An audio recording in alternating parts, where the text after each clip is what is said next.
தமிழ்நாட்டு மக்கள் என்ன இருக்கோனாக்கா வீடியோ ஸ்டார்ட் பண்ண ஒன்று சொல்லிக்கிறேன். பேட்ச்ல ஜாயின் பண்றவங்க ஒரு நாள் ஃபுல்லா ஜாயின் பண்றீங்க, அதாவது ஒரு நாள் ஃபுல்லா நீங்க அனுப்புறீங்க அப்படின்னா, மெசேஜஸ் அனுப்புறீங்க அப்படின்னா, உங்களுக்கு வந்து அடுத்த நாள் மார்னிங்ல இருந்து நைட் வரைக்கும் ஆக்டிவேஷன் செய்வோம்.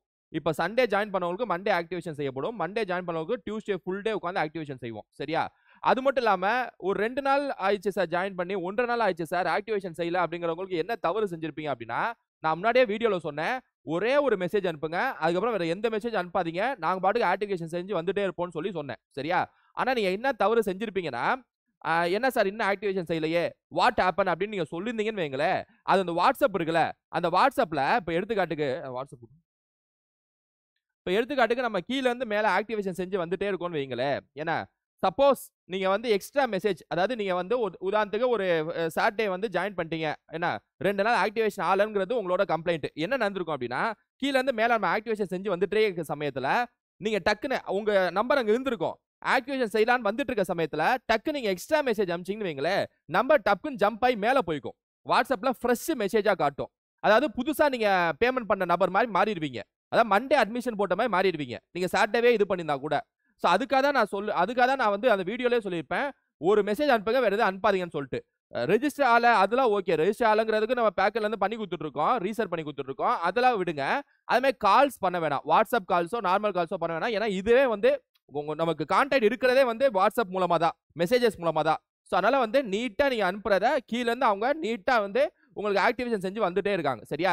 ஜூன் 24 வரைக்கும் டைம் இருக்கு. ஒண்ணும் கவலைப்படாதீங்க. அப்படியே ஆக்டிவேஷன் பண்ணி விட்டுருவாங்க. சரியா? வரிசையா ஜாயின் பண்ணவங்களுக்கு. சரியா? ஒரு நாள்னா அடுத்த நாள் வாட்ஸ்அப் கால் அல்லது நார்மல் கால் பண்ண வேணாம். எக்ஸ்ட்ரா மெசேஜஸ் செய்ய வேணாம். இந்த 3 மட்டும் ஞாபகம் வச்சுங்க. ஒரு நாள் ஜாயின் பண்றீங்க அப்படின்னா அடுத்த நாள் நைட்டுக்குள்ள உங்களுக்கு ஆக்டிவேஷன் ஆகும். 1 வாட்ஸ்அப் காலோ நார்மல் காலோ பண்ண வேணாம். ஏன்னா அது டிஸ்டர்பன்ஸ். அதாவது டிஸ்டர்பன்ஸ் மீன்ஸ் என்னது? ஆக்டிவேஷன் செஞ்சிட்டு இருக்க சமயத்துல அது வருது. அதனால அது வேணாம். அதே மாதிரி 3வது என்ன அப்படின்னா, எக்ஸ்ட்ரா மெசேஜஸ் எதுவும் சென்ட் பண்ண வேணாம். சரியா? ஒன்ஸ் சென்ட் பண்ணிட்டீங்க அப்படின்னா அப்படியே விட்டுருங்க. ஆக்டிவேஷன் ஆகிற வரைக்கும் வெயிட் பண்ணுங்க. பண்ணிடுவாங்க. ஏன்னா எக்ஸ்ட்ரா மெசேஜ் சென்ட் பண்ணி அது உங்களுக்கு தான் வந்து அது நெகட்டிவ் ஆயிடும். டக்குன்னு மேல போச்சுன்னா புதுசா மண்டே அப்படிங்கிறது ஒரு ஃப்ரெஷ் ஆயிடும். திரும்ப மண்டே வந்துட்டு இருக்கப்ப டக்குன்னு பண்ணீங்கன்னா டக்குன்னு வெட்னஸ்டே அப்படின்னு ஆயிடும். அதனால வந்து அமைதியா இருங்க. டக்குன்னு ஆக்டிவேஷன் வந்துரும். சரியா? சோ ஓகே ஸ்டூடண்ட்ஸ், இது வந்து பேட்ச் ஸ்டூடண்ட்ஸ்க்கு. பேட்ச் யாரும் புதுசா அந்த வீடியோ பாக்குறீங்க அப்படின்னா அது சம்பந்தப்பட்ட வீடியோ நான் ஐக்கமே போட்டிருப்பேன். தமிழன் பேட்சுக்கான இன்ட்ரோடக்ஷன் வீடியோ கீழே டிஸ்கிரிப்ஷன் அந்த வீடியோ நிப்பாட்டுறேன், பாத்துக்கோங்க. சரியா? சோ இந்த வீடியோல நம்ம என்ன பார்க்க போறோம் அப்படின்னா, நிறைய பேர் கேட்டிருந்தீங்க சார் குரூப் 2 பிரிலிம்ஸ் பத்தி தெளிவா ஒரு பிக்சர் கொடுங்க சார். குறிப்பா 2022 குரூப் 2 பிரிலிம்ஸ் எக்ஸாம் வந்துச்சுல்ல சார், அதை வந்து ஒரு கிளியரா இப்படி இருக்கு சார், இருக்குப்பா எக்ஸாம், இதை வச்சுதான் 2024 ஒரு ஐடியா கொடுங்க சார் சொல்லி நிறைய பேர் கேட்டிருந்தீங்க. அதன் அடிப்படையில் பார்த்தோம் அப்படின்னா நம்ம எக்ஸாம் பொறுத்த வரைக்கும் செப்டம்பர் மாசம் வருதுங்க. 2024 குரூப் 2 எக்ஸாம் பொறுத்த வரைக்கும் செப்டம்பர் மாசம் நடக்க போகுது. சரியா? நான் என்ன செய்யறேன் அப்படின்னா 2022 குரூப் 2 பிரிலிம்ஸ் கொஸ்டின் பேப்பர் இருக்குல்ல, அதை நான் எடுத்துட்டு வந்திருக்கேன். அதுல நான் என்ன செய்ய போறேன் அப்படின்னா, ஃபர்ஸ்ட் இந்த பிரிலிம்ஸ் எக்ஸாம்ல என்னெல்லாம் ஈஸி எதெல்லாம் மாடரேட்னு பார்த்துருவோம். தமிழை பொறுத்த வரைக்கும் ஈஸியா தான் கேட்டிருக்காங்க. 2022 தமிழை பொறுத்த வரைக்கும் பிரிலிம்ஸ் எக்ஸாம் குரூப் 2 பிரிலிம்ஸோட தமிழ் கொஸ்டின் பேப்பர் ஈஸி. சரியா? மேத்ஸும் வந்து ஈஸி. நான் ஈஸின்னு சொல்றேன்னு வந்தாலே ஒரு 100க்கு 90 மேல எடுத்துடலாங்கிற மாதிரி தான் அர்த்தம். சரியா? அப்ப 100க்கு 90 மேல எடுத்துடலாம். மேத்ஸ் ஈஸின்னு சொன்னாலே ஒரு 25க்கு 22 23 மேல எடுத்துடலாம்னு சொல்லிட்டு தான் அர்த்தம். சரியா? அப்படிதான் ஈஸின்னு சொல்லலாம். ரைட்டா?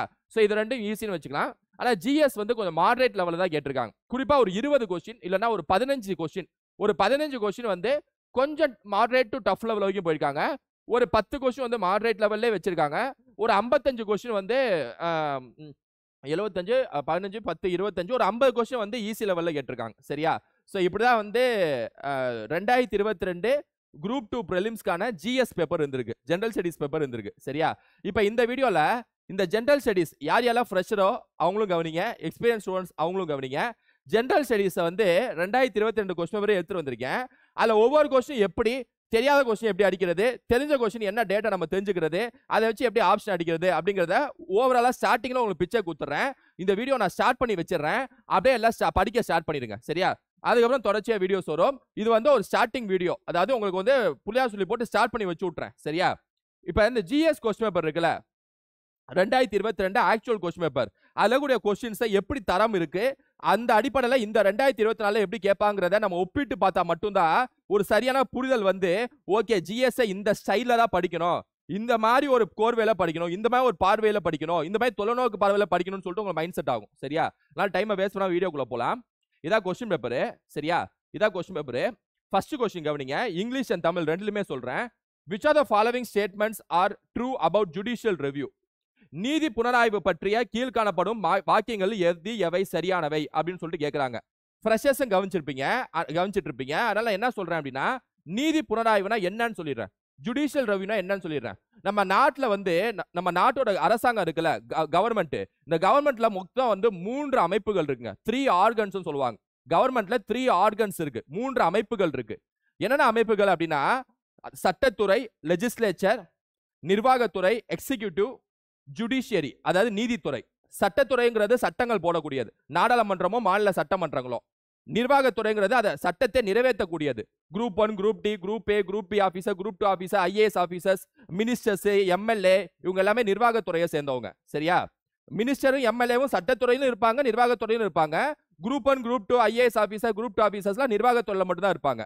நீதித்துறைங்கிறது அந்த சட்டத்தை நிலைநாட்டக்கூடியது. அதாவது அந்த சட்டத்துல ஏதாவது வந்து ஒரு பிரச்சனை இருந்துச்சு அப்படின்னா மக்களுக்கான நீதியை பெற்றுத்தரக்கூடியதா வந்து நீதித்துறை. அப்ப ஒவ்வொரு அரசாங்கத்துக்கும் வந்து 3 அமைப்புகள் முக்கியம். ஒன்னு சட்டத்துறை, சட்டங்களை போடுவது, நாடாளுமன்றம் மற்றும் சட்டமன்றங்கள். இன்னும் நிர்வாகத்துறை, அந்த சட்டத்தை நிறைவேற்றுவது. அப்புறம் நீதித்துறை, நீதியை நிலைநாட்டுவது. சரியா? ஏதாவது உங்களுக்கு சட்டத்துல ஏதாவது பிரச்சனை இருந்துச்சுன்னா நீங்க கோர்ட்ல போய் உங்களுக்கான நீதியை வந்து பெற்றுக்கொள்ளலாம். நீதித்துறைங்கிறப்ப supreme court, high court, district court, அப்புறம் கிடைமட்ட நீதிமன்றங்கள் சொல்லிட்டு நம்ம இந்தியால ஒரு ஒருங்கிணைந்த நீதிமன்ற முறை தான் வந்து இந்தியால வந்து பின்பற்றப்படுகிறது. ஒருங்கிணைந்த நீதிமன்ற முறைனா ஹைகோர்ட்ல நீங்க உங்க கேஸ் வாதாடி தோத்துட்டீங்க அப்படின்னா நீங்க சுப்ரீம் கோர்ட் வரைக்கும் போலாம். இது பேர் தான் இன்டகிரேட்டட் கோர்ட் சொல்லுவாங்க. சரியா? இப்போ உங்களுக்கு புரிஞ்சு போச்சா? இந்தியால 3 ஆர்கன்ஸ் ஆஃப் கவர்மெண்ட் என்ன? சட்டத்துறை, நிர்வாகத்துறை, நீதித்துறை, லெஜிஸ்லேச்சர், எக்ஸிகியூட்டிவ், ஜுடிஷியரி. சரியா? இது 3 தெரிஞ்சாதான் இந்த கொஸ்டின் அடிக்க முடியும். இது என்னன்னா, நீதித்துறை புனராய்வுனா என்ன அர்த்தம்னா, நான் சொன்னேன்ல சட்டத்துறைங்கிறவங்க சட்டம் மட்டும் தான் போடுவாங்க அப்படின்னு சொல்லிட்டு. இப்ப பார்லிமெண்ட் ஒரு சட்டம் போடுது, நாடாளுமன்றம் ஒரு சட்டம் போடுறாங்கன்னு வச்சுங்க, எம்பிக்கள்ல ஒரு சட்டம் போடுறாங்க. அந்த சட்டம் ஒருவேளை அரசியலமைப்பு சட்ட புத்தகத்துக்கு எதிரா இருக்குன்னு வைங்க, அரசியலமைப்பு சட்டம் கான்ஸ்டிடியூஷன் ஆர்டிகல்ஸ்க்கு எதிரா இருக்கு, முரணா இருக்கு அப்படின்னா அந்த சட்டத்தை நீதித்துறை நீக்கிடலாம். நீதித்துறை வந்து நீக்கிடலாம். அதை சரி பார்த்து, அதை படிச்சு பார்த்து, நாடாளுமன்றம் போட்ட சட்டத்தை ஒரு வாட்டி பறிச்சு பார்த்து, அதை பேதான் புனராய்வுன்னு சொல்றாங்க. புனராய்வுனா என்ன? ரிவ்யூ பண்றது. ரிவ்யூ பண்ணி, ஆஹா இது கான்ஸ்டிடியூஷன் ஆர்டிகல் 15க்கு எதிரானது, ஆஹா இது கான்ஸ்டிடியூஷன் ஆர்டிகல் 30க்கு எதிரானது, இதெல்லாம் இந்த மாதிரி சட்டம் இருக்கவே கூடாதுன்னு சொல்லிட்டு நீக்கிடலாம். நாடாளுமன்றம் போட்ட சட்டத்தை நீதித்துறை நீக்கலாம், இது சட்டம் செல்லாதுன்னு சொல்லிட்டு அறிவிக்கலாம். நாடாளுமன்றத்துக்கு வந்து அது மிகப்பெரிய அவமானம். சரியா? திரும்ப மசோதா பாஸ் பண்ணி திரும்ப சட்டத்தை உருவாக்கணும். அப்ப இது பேதான் நீதித்துறை புனராய்வுன்னு சொல்லிட்டு அர்த்தம். ஜுடிஷியல் ரெவியூனா இதான் அர்த்தம். சரியா? சோ ஜுடிஷியல் ரெவியூனா சட்டமன்றம் போற, அதாவது நாடாளுமன்றம் போடக்கூடிய சட்டத்தை நீதித்துறை வந்து சரி பார்த்து நீக்குவது, இல்லைன்னா சரி பார்ப்பது பேர் தான் ஜுடிஷியல் ரெவியூ. அதை நீக்கவும் செய்யலாம், இல்ல சில சேஞ்சஸ் பண்ணுங்கன்னு சொல்லிட்டு பரிந்துரையும் கொடுக்கலாம். சரி சார், பார்லிமெண்ட் போடக்கூடிய சட்டத்தை யார் சார் நீக்க முடியும்? சுப்ரீம் கோர்ட் மட்டும் தான் நீக்க முடியுமா? ஹை கோர்ட்டும் நீக்க முடியுமானா ஹை கோர்ட்டும் நீக்க முடியும். மெட்ராஸ் ஹை கோர்ட் கூட பார்லிமெண்ட் போட சட்டத்தை நீக்க முடியும். சரியா? அதாவது நாடாளுமன்றம் போடக்கூடிய சட்டத்தை சுப்ரீம் கோர்ட்டும் படிச்சு நீதித்துறை புனராய்வு செய்ய முடியும். ஹை கோர்ட், எல்லா ஹை கோர்ட்டும் நீதித்துறை புனராய்வு செய்ய முடியும். அதுமே மாநில சட்டமன்றம், இப்ப தமிழ்நாடு சட்டமன்றம் இருக்குல்ல, லெஜிஸ்லேட்டிவ் அசம்பிளி, சட்டமன்றம் போடக்கூடிய சட்டத்தை அதுவும் சுப்ரீம் கோர்ட்டும் நீக்க முடியும், ஹை கோர்ட்டும் நீக்க முடியும். இதான் நீங்க புரிஞ்சுக்கிறீங்க. அப்ப ஜுடிஷியல் ரெவியூ பவர்ங்கிறது சுப்ரீம் கோர்ட்டுக்கும் இருக்கு, ஹை கோர்ட்டுக்கும் இருக்கு. பார்லிமெண்ட் போடுற சட்டத்தை 2 கோர்ட்டுமே நீக்க முடியும், சட்டமன்றம் போட்ட சட்டத்தையும் 2 கோர்ட்டுமே நீக்க முடியும். சரியா? அப்ப 2 கோர்ட்டுக்குமே அதிகாரம் இருக்கு. ஏன்னா இந்தியால பொறுத்த வரைக்கும் ஒருங்கிணைந்த நீதிமன்ற முறைன்னு சொல்லுவோம், இன்டகிரேட்டட் கோர்ட் ஆஃப் சிஸ்டம். இதுவே ஒரு கொஸ்டினா கேட்பாங்க. சரியா? அதாவது ஜுடிஷியல் ரெவியூ வந்து சுப்ரீம் கோர்ட்டுக்கும் ஹை கோர்ட்டுக்கும் இருக்கு. கூற்று காரணம் வந்து இந்தியாவில் ஒருங்கிணைந்த நீதிமன்ற முறை பின்பற்றப்படுகிறது. கூற்றுக்கு காரணம் சரி, முடிஞ்சு போச்சா? அப்ப இது பேர் தான் நீதித்துறை புனராய்வு. என்ன சொல்றாங்க? நீதித்துறை புனராய்வு கோட்பாடு யூகே தோன்றியது மற்றும் உருவாக்கப்பட்டது, யூகேவில் இருந்து எடுக்கப்பட்டதுன்னு சொல்லி சொல்றாங்க. இது தப்பு. நீதித்துறை புனராய்வு கோட்பாடுங்கிறது அமெரிக்கா நாட்டில இருந்து எடுக்கப்பட்டது. It's taken from US, America. சரியா? இந்திய அரசியலமைப்பு நீதித்துறைக்கு நீதி புனராய்வு அதிகாரத்தை வழங்குகிறது. அதாவது இதை நீங்க இங்கிலீஷ்லயும் கொஞ்சம் பாத்துருங்க. Constitution of India confers the power of judicial review on the judiciary. Correct. ரெண்டாவது correct. The power of judicial review cannot be curtailed even by a constitutional amendment. ஒரு அரசியலமைப்பு சட்டத்திட்டம் மூலமாக இந்த நீதித்துறை புனராய்வுங்கிற அந்த அதிகாரத்தை வந்து நீதித்துறையிட்ட இருந்து பறிக்க முடியாது. ஒரு கான்ஸ்டிடியூஷன் அமெண்ட்மெண்ட் பண்ணி, பார்லிமெண்ட் வந்து ஒரு அமெண்ட்மெண்ட் பண்ணி, அமெண்ட்மெண்ட்னா என்னன்னா சட்ட திருத்தம் சொல்லுவாங்க. அதாவது கான்ஸ்டிடியூஷன்ல ஏதோ ஒரு ஆர்டிகல்ல திருத்தம் செய்யறது அமெண்ட்மெண்ட். அப்படி பண்ணி கூட பறிக்க முடியாது ஜுடிஷியல் ரெவியூவை. இந்த விஷயத்தை வந்து கேசவானந்தா பாதி வழக்கு 1973 உச்சநீதிமன்றம் உறுதிப்படுத்துது. கேசவானந்தா பாதி வழக்கு 1973 உச்சநீதிமன்றத்தோட தீர்ப்பு என்னன்னா, நீதித்துறை புனராய்வுங்கிறது எங்களோட தனிப்பட்ட உங்க தனித்துவ உரிமை, நீதித்துறையோட தனித்துவ உரிமை தான் ஜுடிஷியல் ரெவியூ. அதை பார்லிமெண்ட் எக்காலத்துக்கும் நீக்கக்கூடாது, ஒரு அமெண்ட்மெண்ட் பண்ணியும் நீக்கக்கூடாதுன்னு சொல்லிட்டு கேசவானந்தா பாதி வழக்குல தீர்ப்பு சொல்லியிருப்பாங்க. அப்ப இந்த கொஸ்டினுக்கான ஆன்சர் என்ன அப்படின்னா ஃபர்ஸ்ட் ஒன் தப்பு, ஆனா second one correct. Constitution confers the power. ஏன்னா இந்த ஜுடிஷியல் ரிவ்யூ பத்தி ஆர்டிகல் 13லே மறைமுகமா பேசியிருப்பாங்க. சரத்து 13 அடிப்படை உரிமையில சரத்து 13லயே ஜுடிஷியல் ரிவ்யூ பத்தி தான் பேசியிருப்பாங்க. அப்ப கான்ஸ்டிடியூஷன் வழங்குது. மூணாவது வந்து சட்டத்தை செஞ்சு நீக்கவே முடியாது, அது கரெக்ட் தான் சரியா. ஏன்னா அது வந்து நீதித்துறைக்கான ஒரு சிறப்பு அம்சம். இந்த 2 and 3 ஆர் கரெக்ட். என்ன கேக்குறாங்க? ட்ரூன்னு கேக்குறாங்களா? Option B 2 and 3 are true is the answer. Which of the following statement with respect to the Indian president power is correct? பின்வரும் கூற்றுகளில் இந்திய ஜனாதிபதி அதிகாரத்தில் எது எவை சரியானது? குடியரசுத் தலைவரின் முன் பரிந்துரைப்படி மட்டுமே பண மசோதாக்களை நாடாளுமன்றத்தில் அறிமுகப்படுத்த முடியும். நாடாளுமன்றத்தில் 2 விதமான மசோதா அறிமுகம் செய்வாங்க. ஒன்னு சாதாரண மசோதா, இன்னொன்னு பண மசோதா.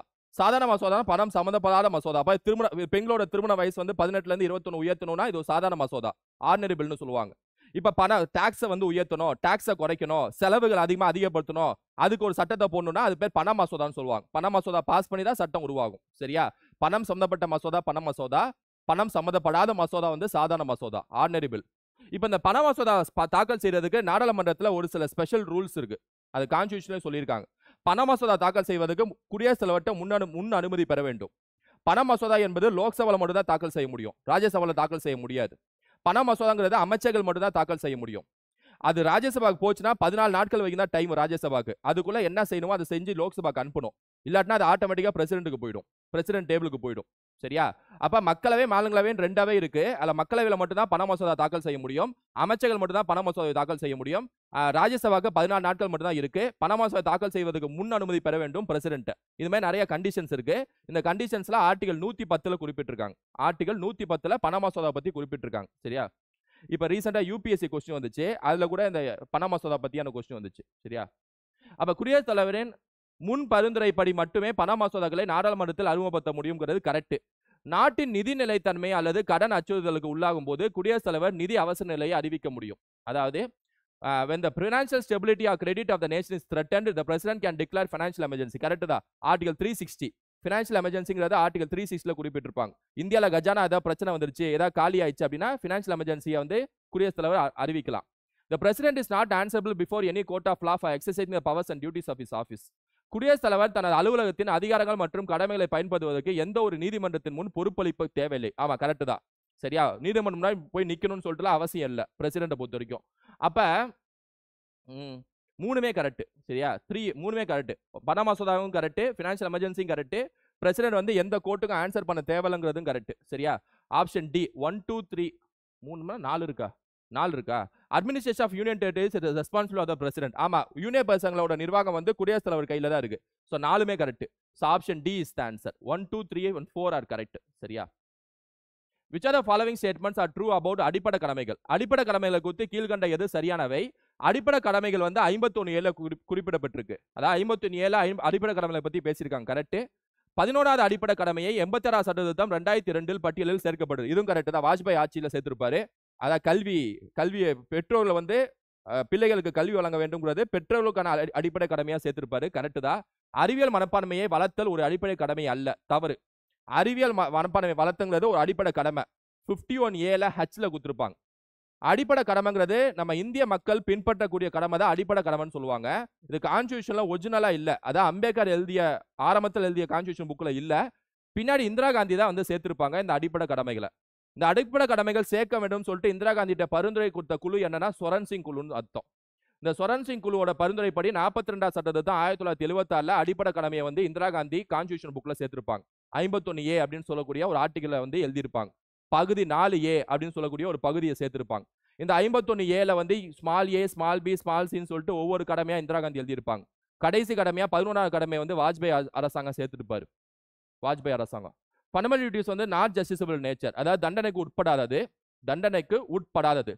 And it is not applicable to foreigners, அந்நியர்களுக்கு இது பொருந்தாது.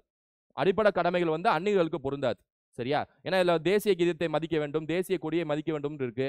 அந்நியர்கள் வந்து அது வருமா? வராதுல. ஸோ அந்நியர்களுக்கு பொருந்தாது. 42 சட்டத்திட்டம் 1976 சேர்த்தது இந்திரா காந்தி. ஸ்வரன் சிங் குழு பரிந்துரை 51(a) பகுதி 4(a) 11வது டியூட்டி சேர்த்தது வாஜ்பாய். எத்தனை சட்டம்னா 86 சட்டத்திட்டம் 2002. அறிவியல் மனப்பான்மைங்கிறது இருக்கு 51(a)ல ஹச்ல இருக்கு. ஸோ அப்போ இதுக்கான ஆன்சர் பார்த்தீங்கன்னா 1 2 மட்டும் தான் கரெக்ட், 3வது தப்பு. So 1 and 2 only. Option C is the answer. 1 and 2 only. Option C is the answer. கிதாப்-இ-நவ்ராஸ் is a collection of poems of. கிதாப்-இ-நவ்ராஸ் என்பது டேஷ் என்பவரின் பாடல்களின் தொகுப்பு நூல். இதெல்லாம் கொஞ்சம் ரொம்ப ரேரான கொஸ்டின். சரியா? நம்ம வழக்கமா முகலாயர்கள மெயினான கேரக்டர்ஸ் தான் படிப்போம். சுல்தான்ஸ்ல மெயினான கேரக்டர்ஸ் தான் படிப்போம். குப்தாஸ்ல சந்திரகுப்தா 1, சந்திரகுப்தா 2, சமுத்திரகுப்தா மெயினான கேரக்டர்ஸ் தான் படிப்போம். ஆனா இந்த மாதிரி கேரக்டர்ஸும் கொஸ்டின்ல கேக்குறாங்க எக்ஸாம்ல. இத வந்து எந்த வித ஒரு க்ளூ இல்லனா ட்ரிக்க வச்சு அடிக்கலாம்னா அடிக்கலாம். இருக்கல பெரிய ஆன்சர் வந்து 2ஆம் இப்ராஹிம் அதில் ஷா. சோ அதுதான் கரெக்ட் ஆன்சரா இருக்கும். சரியா? சோ கிதாப்-இ-நவ்ராஸ் அப்படிங்கறது எழுதுனது 2ஆம் இப்ராஹிம் அதில் ஷா. பிஜாப்பூர் சுல்தானா இருந்திருப்பாரு இவரு. இவர்தான் வந்து கிதாப்-இ-நவ்ராஸ் அப்படின்னு சொல்லக்கூடிய இந்த தொகுப்பு பாடல்களின் தொகுப்பு எழுதியிருப்பாரு. நம்ம ஹிஸ்டரியில வந்து எக்ஸ்ட்ராவா படிக்கணும்ங்கறத இந்த கேள்வி மூலமா நீங்க தெரிஞ்சுங்க. அதாவது புத்தகங்கள் அதை யார் படைப்பாளிங்கிறது கேக்குறாங்க. ஆனா நம்ம எதிர்பார்க்கிற மாதிரி அமீர் குஸ்ரு 9 வானங்கள்லாம் கேட்டு அவங்கள முடிச்சிட்டாங்க போல. கொஞ்சம் டிஃபரெண்டான கேட்கலாம்னு சொல்லிட்டு இந்த மாதிரி கேக்குறாங்க. இதை தான் சொன்னேன், ஹிஸ்டரியில இந்த மாதிரி கொஸ்டின்ஸ் தான் நமக்கு சேலஞ்சா இருக்கும். வரப்போற எக்ஸாம்ல இதை தான் நம்ம தரவா படிக்கணும். இதுக்கு தான் நான் வந்து என்ன பண்றேன்னு சொல்றேன். சரியா? புத்திஸ்ட் போயட் அஸ்வகோஷா ரோட் புத்த சரிதா இன் டேஷ் லாங்குவேஜ். புத்த கவிஞர் அஸ்வகோஷா புத்த சரிதையை டேஷ் மொழியில் எழுதினார். இது கொஞ்சம் யோசிச்சாலே ஆன்சர் வந்துடும், உங்களுக்கு தெரியலனா கூட. சரியா? ஸோ கண்டிப்பா ஃபேமஸான மொழி அந்த காலத்துல பாத்தீங்கன்னா சமஸ்கிருத மொழி தான். சமஸ்கிருத மொழி தான் ஃபேமஸான மொழி, apart from Prakrit, Pali, Urdu. So அப்ப கண்டிப்பா வந்து புத்த கவிஞர் அஸ்வகோஷா புத்த சரிதையை சமஸ்கிருதத்துல எழுதியிருப்பாரு. ஏன்னா அந்த அந்த அந்த டைம்ல அது ஃபேமஸா சமஸ்கிருதம் தான் பிரபலமான மொழி. எல்லாரும் டக்குன்னு அதை படிக்கக்கூடிய மொழியா இருக்கும். ஸோ அப்ப அதுல எழுதுனாதான் கரெக்டா அது வந்து கொண்டு போய் சேர்க்க முடியும், அதை படிப்பாங்க. அப்படி யோசிச்சாலே நீங்க சமஸ்கிருதம் ஆச்சலாம். Option D is the answer. Option D is the answer. The cultural development is characterized by intellectual, aesthetic and spiritual attainments. Who said the above statement? கலாச்சார வளர்ச்சி என்பது அறிவு, அழகியல் மற்றும் ஆன்மீக சாதனைகளால் வகைப்படுத்தப்படுகிறது என்ற மேற்கண்ட கூற்றை கூறியவர் யார்? இது உங்களுக்கு கொஸ்டின் தெரியலனா கூட எது பெரிய ஆன்சர் அந்த ஆன்சர் அடிச்சிடலாம். இருந்தாலும் வெயிட் பண்ணுங்க. சரியா? ஆன்சர் வந்து பி ஆப்ஷன் தான் ஆன்சர். இருந்தாலும் வெயிட் பண்ணுங்க. டான்சன் கண்டிப்பா இருக்காதுல. ஏன்னா டான்சன்ங்கிறது ஒரு இசை கவிஞர், ஒரு இந்துஸ்தானி இசை கவிஞர் தான் டான்சன். அக்பரோட ஆட்சி காலத்துல இருந்தவர், அக்பரோட அவையில் இருந்தவர் தான் இந்த டான்சன் சொல்லக்கூடிய நபர். ராமதானு பாண்டேன்னு நினைக்கிறேன். இவரோட உண்மையான பேர் பாத்தீங்கன்னா ராமதானு பாண்டே, ராம்தானு பாண்டேன்னு நினைக்கிறேன். ஆமா கரெக்ட் நினைக்கிறேன், இல்ல கரெக்ட், ராம்தானு பாண்டே இவரோட உண்மையான பேர். அப்ப ஒரு இசை கவிஞர், இசைதான் முக்கியம், இந்துஸ்தானி இசை அப்படின்னு சொல்லக்கூடிய நபர் இசை சார்ந்ததான கூற்று சொல்லியிருப்பாரு. இந்த மாதிரி கல்ச்சர், ஸ்பிரிச்சுவல் இந்த மாதிரி வார்த்தையெல்லாம் பயன்படுத்திருக்க வாய்ப்பு இல்லைல்ல, இன்டலெக்சுவல் சொல்லிட்டு. அப்ப இது ஆன்சரா இருக்க வாய்ப்பு இல்லை. சரியா? ஜேம்ஸ் ஸ்டுவார்ட் மில் நானே நிறைய வாட்டி சொல்லியிருப்பேன். இவர் மிகப்பெரிய அரசியல் அறிஞருங்க, பொலிட்டிக்கல் சயின்டிஸ்ட் நானே நிறைய வாட்டி சொல்லியிருப்பேன், ஆப் ஸ்டூடெண்ட்ஸ்க்கும் யூடியூப் ஸ்டூடெண்ட்ஸ்க்கும். ஸோ கண்டிப்பா அவர் பொலிட்டிக்கல் சயின்டிஸ்ட் இந்த வார்த்தையை சொல்லியிருக்க மாட்டார். நம்ம கையில் இப்போ 2 இருக்கு, எஸ்எம் ஃபேச்சல்டு, மேக்ஸ் வெப்பர். மேக்ஸ் வெப்பர் சில பேர் தெரிஞ்சிருக்காது, ஆனா இவர் ஒரு அரசியல் அறிஞர் தான், political scientist as well as இவர் ஒரு எக்கனாமிஸ்ட் அனலிஸ்டும் கூட. சரியா? அப்ப எக்கனாமிஸ்ட் அனலிஸ்ட்ங்கிற ஒரு கல்ச்சுரல் ஸ்பிரிச்சுவலா பேசியிருக்க மாட்டான்னு நினைச்சீங்கன்னா இவரையும் தூக்கிடலாம். இதான் ஆன்சர். சரியா? கேள்விப்படாத ஒரு விஷயம் எப்பவுமே ஆன்சரா இருக்கும் ஆப்ஷன்ஸ்ல. ஸோ எஸ்எம் ஃபேச்சல்டு is the answer. Choose the incorrect match. தவறானதை தேர்ந்தெடு, பொருத்தம் இல்லாதவற்றை தேர்ந்தெடு. சரியா? இது கொஞ்சம் ஈஸி தான். அட்மினிஸ்ட்ரேஷன் படிச்சிருந்தீங்கன்னா இது கொஞ்சம் ஈஸி தான். முகலாயர்களோட அட்மினிஸ்ட்ரேஷன் படிச்சிருந்தீங்கன்னா ரொம்ப ஈஸி தான். சுபானா சிப்பா சாலார் கரெக்ட், சர்க்கார்னா ஃபௌஜ்தார் கரெக்ட், பரகானா சிக்தார். இந்த 2 3 நீங்க கரெக்ட்னு உங்களுக்கு வந்துருச்சுனாலே 2 2 3 இது 3 தூக்கிடுங்க. என்ன கேக்குறாங்க? இன்கரெக்ட் கேக்குறாங்களா? 4 ஒன்லி இஸ் த ஆன்சர். ஏன்னா 2 3 கொஞ்சம் ஃபேமஸ். சர்க்காங்கிறது ஃபௌஜ்தார்னு சொல்லிட்டு அழைப்பாங்க, பராகனாங்கிறது சிக்தான்னு சொல்லிட்டு அழைப்பாங்க. இந்த 2 3 ஃபேமஸ். இது நமக்கு தெரிஞ்சதுன்னு நினைச்சாலே நமக்கு 2 இங்க இது போயிடும், இது போயிடும், இது போயிடும். ஏன்னா அது கரெக்ட் இல்ல. அப்ப 4வது 4ங்கிறது ஆன்சர் வந்துடும். வில்லேஜ்னா பக்சிங்கிறது தவறான பொருத்தப்பட்டவை. சரியா? ஸோ ஹிஸ்டரி நம்ம படிக்க வேண்டியதே இந்த நிர்வாகம், இந்த புத்தகத்தை எழுதியது யார், இது மாதிரி விஷயம் தான். ஏன்னா நீங்க ஃப்ரெஷர்ஸும் சரி சமுத்திரகுப்தா சந்திரகுப்தாவெல்லாம் படிப்பீங்க எப்படியும். அதே மாதிரி இங்கிட்டு வந்தீங்கன்னா அலாதீன் கல்ஜி அப்படின்னு சொல்லிட்டு ஒவ்வொரு டோக்கன் கரன்சி யார் இன்ட்ரோடியூஸ் பண்ணா, அறிமுகப்படுத்தினான்னு சொல்லிட்டு படிப்பீங்க. ஆனா இதெல்லாம் நார்மலா எல்லாம் படிக்கக்கூடியது. நம்ம வித்தியாசமா படிக்கிறது வந்து 11th புக்ல இந்த மாதிரி சில விஷயங்கள்லாம் இருக்கும். இந்த கிதாப்-இ-நவ்ராஸா இருக்கட்டும், சுபாவா இருக்கட்டும், இந்த மாதிரி சில விஷயங்கள்லாம் நம்ம படிச்சு வச்சுக்க வேண்டியது அவசியம். சரியா? அதனால இதை மட்டும் ஃபோக்கஸ் பண்ணுங்க. எக்ஸ்பீரியன்ஸ் ஸ்டூடெண்ட்ஸ் 11th மட்டும் ஹிஸ்டரியை ஃபோக்கஸ் பண்ணுங்க. சரியா? 11th 12th மட்டும் ஃபோக்கஸ் பண்ணுங்க. ஏன்னா 6ல இருந்து 10 வரைக்கும் குரூப் 4க்கு அதிகமாக ஃபோக்கஸ் பண்ணிட்டீங்க. 11th 12th மட்டும் ஃபோக்கஸ் பண்ணுங்க. எக்ஸ்பீரியன்ஸ் ஸ்டூடெண்ட்ஸ் ஃப்ரெஷர்ஸும் கூட 11th 12th இருந்தே ஸ்டார்ட் பண்றது பெஸ்ட். ஏன்னா எடுத்தோனே பெருசுக்கு போயிடுங்க, எடுத்தோனே கொஞ்சம் ஹை லெவலுக்கு போயிடுங்களே வச்சுங்களேன். ஏன்னா காம்படிஷன் இருக்கிறனால டக்குன்னு போயிடுங்க. சானுதாரோ இது வந்து சிந்து சமவெளியில ஒவ்வொரு இடத்தையும் யார் எஸ்கவேட் பண்ணா, அதாவது யார் அகலாய்வு செஞ்சாங்கிறதுக்கான கொஸ்டின். இது கொஞ்சம் ஈஸி தான் இந்த கொஸ்டின். நானே சொல்லியிருப்பேன், ரிவிஷன்லயும் சரி ஆப் ஸ்டூடெண்ட்ஸ்க்கும் சொல்லியிருப்பேன். சானுதாரோனா மஜும்தார் அப்படி வந்துடும். தோலவீரானா ஜேபி ஜோஷி. இது 2 வச்சு அடிச்சிடலாம். A3D2 இது 2 வச்சு அடிச்சிடலாம். A3D2 இருக்கக்கூடிய ஆப்ஷன் ஆன்சர். ஸோ ஏக்கு 3 இங்க 2ல இருக்கு, A3 D2 இங்க இருக்கு. So A3 D2னா C is the answer. சரியா? C is the answer. இது நானே சொன்னது தெரியும் உங்களுக்கு. Which are the following statements are true about 11th 5-year plan? இந்தியாவின் 11வது ஐந்தாண்டு திட்டத்தை பற்றி பின்வரும் கூற்றுகள் எது சரியானதுன்னு சொல்லிட்டு கேட்கறாங்க. இந்த திட்டத்தின் முக்கிய கவனம் விரைவான மற்றும் உள்ளடக்கிய வளர்ச்சியை நோக்கியதாக இருக்கும். The main focus of this plan was towards faster and more inclusive growth. Correct தான். 11th 5-year பிளானோட கோல் என்னன்னா faster and inclusive. 12th 5-year பிளானோட கோல் என்னன்னா faster, inclusive and sustainable. நீடித்த வளர்ச்சி. இது ரொம்ப ஃபேமஸ். இந்த ரெண்டு வாக்கியமும் ரொம்ப ஃபேமஸ். 11th and 12th. 11th-க்கும் 12th-க்கும் இந்த ரெண்டு வாக்கியம் எப்படி ரொம்ப ஃபேமஸ். ஃபர்ஸ்ட் 5-year பிளான் விவசாயம், செகண்ட் 5-year பிளான் தொழிற்சாலைன்னு சொல்லிட்டு எந்த அளவுக்கு ஃபேமஸோ, அதாவது முதல் ஐந்தாண்டு திட்டத்துக்கு விவசாயத்துக்கு முக்கியத்துவம் கொடுத்தாங்க இந்தியா, ரெண்டாவது ஐந்தாண்டு திட்டத்துக்கு தொழிற்சாலைக்கு முக்கியத்துவம் கொடுத்தாங்கிறது எந்த அளவுக்கு ஃபேமஸோ அந்த அளவுக்கு 11th 5-year பிளான்ங்கிறது ஃபாஸ்டர் இன்க்ளூசிவ், 12th 5-year பிளான்ங்கிறது ஃபாஸ்டர் இன்க்ளூசிவ் அண்ட் சஸ்டைனபிள்ங்கிறது ரொம்ப ஃபேமஸ். 1-2 எப்படி ஃபேமஸோ 11-12 அப்படி ஃபேமஸ். சரியா? This plan stresses that benefits of development should reach all sections of population. இது கண்டிப்பா பாசிட்டிவ் ஸ்டேட்மெண்டா இருக்கு. பாசிட்டிவ் ஸ்டேட்மெண்ட் எப்பவுமே ஆன்சரா தான் இருக்கும். சோ ரெண்டாவது answer. Increased rice production in the eastern part of the country. இது கண்டிப்பா தவறா தான் இருக்கும்னு சொல்லிட்டு நீங்க எக்ஸாம்ல நினைக்கணும். அதாவது அரிசி உற்பத்தியை வந்து கிழக்கு பகுதியில் மட்டும் தான் அதிகப்படுத்தணும்னு சொல்லிட்டு ஐந்தாவது திட்டத்தில் ஒரு பிளானை போடுவாங்களே. நீங்களே யோசிங்க, ஒரு 5-year பிளான் போடுறாங்க அப்படின்னா எல்லா மாநிலங்களுக்கும் கொண்டு போய் சேர்க்கணும் தானே 5-year பிளான் போடுவாங்க. கூடுதலா நான் ஒன்று சொல்லிட்டா, 1952ல நேஷனல் டெவலப்மெண்ட் கவுன்சில், தேசிய மேம்பாட்டு கவுன்சில் ஒன்று அமைக்கிறாங்க. 1952ல நேரு ஆட்சி காலத்துல, அதான் ஐந்தாவது திட்டம் பிளானிங் திட்டக்குழு அமைச்சதுக்கு அப்புறம் சரியா ஆகஸ்ட் மாசம் அமைக்கிறாங்க. இது எதுக்கு தெரியுமா? இந்த கவுன்சில்ல யார் யார் இருப்பாங்க தெரியுமா? எல்லா மாநிலத்தோட முதலமைச்சர்கள் இதுல உறுப்பினராக இருப்பாங்க. அதாவது 5-year பிளான் போடுறதுக்கு முன்னாடியே இந்த கவுன்சில் மீட்டிங் நடக்கும். எல்லா மாநில முதலமைச்சர் எங்க மாநிலத்துக்கு இது வேணும், எங்க மாநிலத்துக்கு இது வேணும்னு சொல்லிட்டு கோரிக்கை வைப்பாங்க. அப்புறம் தான் 5-year பிளானே சாங்ஷன் ஆகும். இது புரியுதா உங்களுக்கு? அப்ப இந்த ஏரியால இந்த லைன்ல கிழக்கு பகுதிக்கு மட்டும் கான்செஷன் கொடுப்பா, அதான் முக்கியத்துவம் கொடுக்கணும் மாதிரி ஒரு 5-year பிளான் போட்டிருப்பாங்களா? அப்ப தமிழ்நாடு கோச்சிக்காதா, கேரளா கோச்சிக்காதா, ஆந்திரா கோச்சிக்காதா, கர்நாடகா கோச்சிக்காதா, தெலுங்கானா கோச்சிக்காதா, உத்தரப்பிரதேஷ் கோச்சிக்காதா, இமாச்சல் பிரதேஷ் கோச்சிக்காதா, குஜராத் கோச்சிக்காதா, ராஜஸ்தான் கோச்சிக்காதா? சொல்லுங்க. அப்ப படிக்கிறப்பவே எக்ஸாம்ல அது எப்படி ஒரு இடத்துக்கு மட்டும் முக்கியத்துவம் கொடுக்குற மாதிரி ஒரு ஐந்தாம் திட்டம் போட்டிருப்பாங்களா? என்டிசி சும்மா பார்த்துட்டு இருக்குமா? கையை கட்டிட்டு என்டிசி மத்த அமைச்சர்கள்லாம் மத்த முதலமைச்சர்லாம் பார்த்துட்டு இருப்பாங்களா? யோசிக்கணும். அப்ப 1, 2 கரெக்ட், 3 தப்பு. சரியா? 1 and 2 correct. Option C is the answer. The largest west flowing river of peninsular India. Peninsula தீபகற்ப பீடபூமி இந்தியானா எது அப்படின்னா கீழ் சவுத் இந்தியா ஃபுல்லாவே அப்படிதான் அர்த்தம். தீபகற்ப பீடபூமி இந்தியான்னு சொல்லுவாங்க. ஏன்னா ஃபுல்லா கடல், இது ஃபுல்லா ஒரு நிலம்னால தீபகற்ப பீடபூமின்னு சொல்லுவாங்க. வெஸ்ட் ஃப்ளோயிங் ரிவர்னா ரெண்டே நதி தான் வெஸ்ட் ஃப்ளோ ஆகுது. மேற்கு சைடு பயணிக்கக்கூடிய நதி ரெண்டே நதி தான் இந்தியால. ஒன்னு நர்மதா, இன்னொன்னு தபதி. நர்மதா தபதி இது ரெண்டு நதி மட்டும்தான் இங்கிட்டு ஆரம்பிச்சு இங்கிட்டு முடியும். சரியா? நர்மதாக்கு மேல வந்து சார்புரா மலைத்தொடர்னு ஒன்று இருக்கு. சாரி, விந்தியா மலைத்தொடர்னு ஒன்று இருக்கு. அப்புறம் நர்மதா, அப்புறம் சார்புரா, அப்புறம் தபதி. ஸோ இது மாதிரி ஞாபகம் வச்சுங்க. ஸோ விந்தியா மலைத்தொடர், நர்மதா, விந்தியா மலைத்தொடர், நர்மதா, சார்புரா மலைத்தொடர், தபதி. சரியா? விந்தியா, சார்புரா, கரெக்ட். விந்தியா, நர்மதா, சார்புரா, தபதி, கரெக்ட். ஓகேவா? ஸோ அப்படியே ஞாபகம் வச்சுங்க. விந்தியா மலைத்தொடர், நர்மதா நதி, சார்புரா மலைத்தொடர், தபதி நதி. சரியா? ஒரு மலைத்தொடர், ஒரு நதி, ஒரு மலைத்தொடர், ஒரு நதி. ஞாபகம் வச்சுங்க அப்படி. சரியா? ஸோ ஏறத்தாழ மத்திய பிரதேஷ், அந்த மத்திய பிரதேஷ் மகாராஷ்டிரால தான் இந்த 4 நதி, 2 மலைத்தொடர், 2 நதி எல்லாமே அந்த ஏரியால தான் பயணிக்கும். அது ஞாபகம் வச்சுங்க. ஸோ இந்தியாவிலே 2 நதி மட்டும்தான் இங்கிட்ட ஆரம்பிச்சு இங்கிட்டு முடியும். ஒன்று நர்மதா, இன்னொன்று தபதி. அதாவது கரெக்டாக நான் சொல்றது அரபிக்கடலில் முடியக்கூடியது. சரியா? இங்கிட்ட ஆரம்பிச்சு இங்கிட்டு முடியக்கூடியது. ஒரு சில நதி முடியும். எடுத்துக்காட்டுக்கு பார்த்தீங்கன்னா மாஹி நதினு ஒரு நதி இருக்கு. ஆனால் மெயினா தீபகற்ப பீடபூமி இந்தியாவில் நர்மதா தபதி தான். அது ஞாபகம் வச்சுங்க. சரியா? விந்தியா சார்புரா மேல இருக்கு, நடுவில் நர்மதா ஓடும், சார்புரா கீழே தபதி எப்படி ஓடும். சரியா? இப்போ என்ன question? Largest west flowing river of peninsula India. சரியா? இப்போ மாஹியும் வந்து மேலேருந்து இப்படி ஆரம்பிக்குது, சபர்மதியும் மேலேருந்து ஆரம்பிச்சு குஜராத் வழியா போய் முடியுதுன்னு வச்சுங்களேன். லூனி நதி வந்து எங்கன்னா ராஜஸ்தான்ல போய் அது பாலைவனத்தில் போய் முடிஞ்சதுன்னு வச்சுங்களேன். ஆனால் லார்ஜஸ்ட்னு கேட்குறாங்க. அப்போ ஆன்சர் வந்து நர்மதா இஸ் த ஆன்சர். லார்ஜஸ்ட்னா மிகப்பெரிய நதி எதுன்னு கேட்குறாங்க. சரியா? வெஸ்ட் ஃப்ளோயிங்ல லார்ஜஸ்ட்.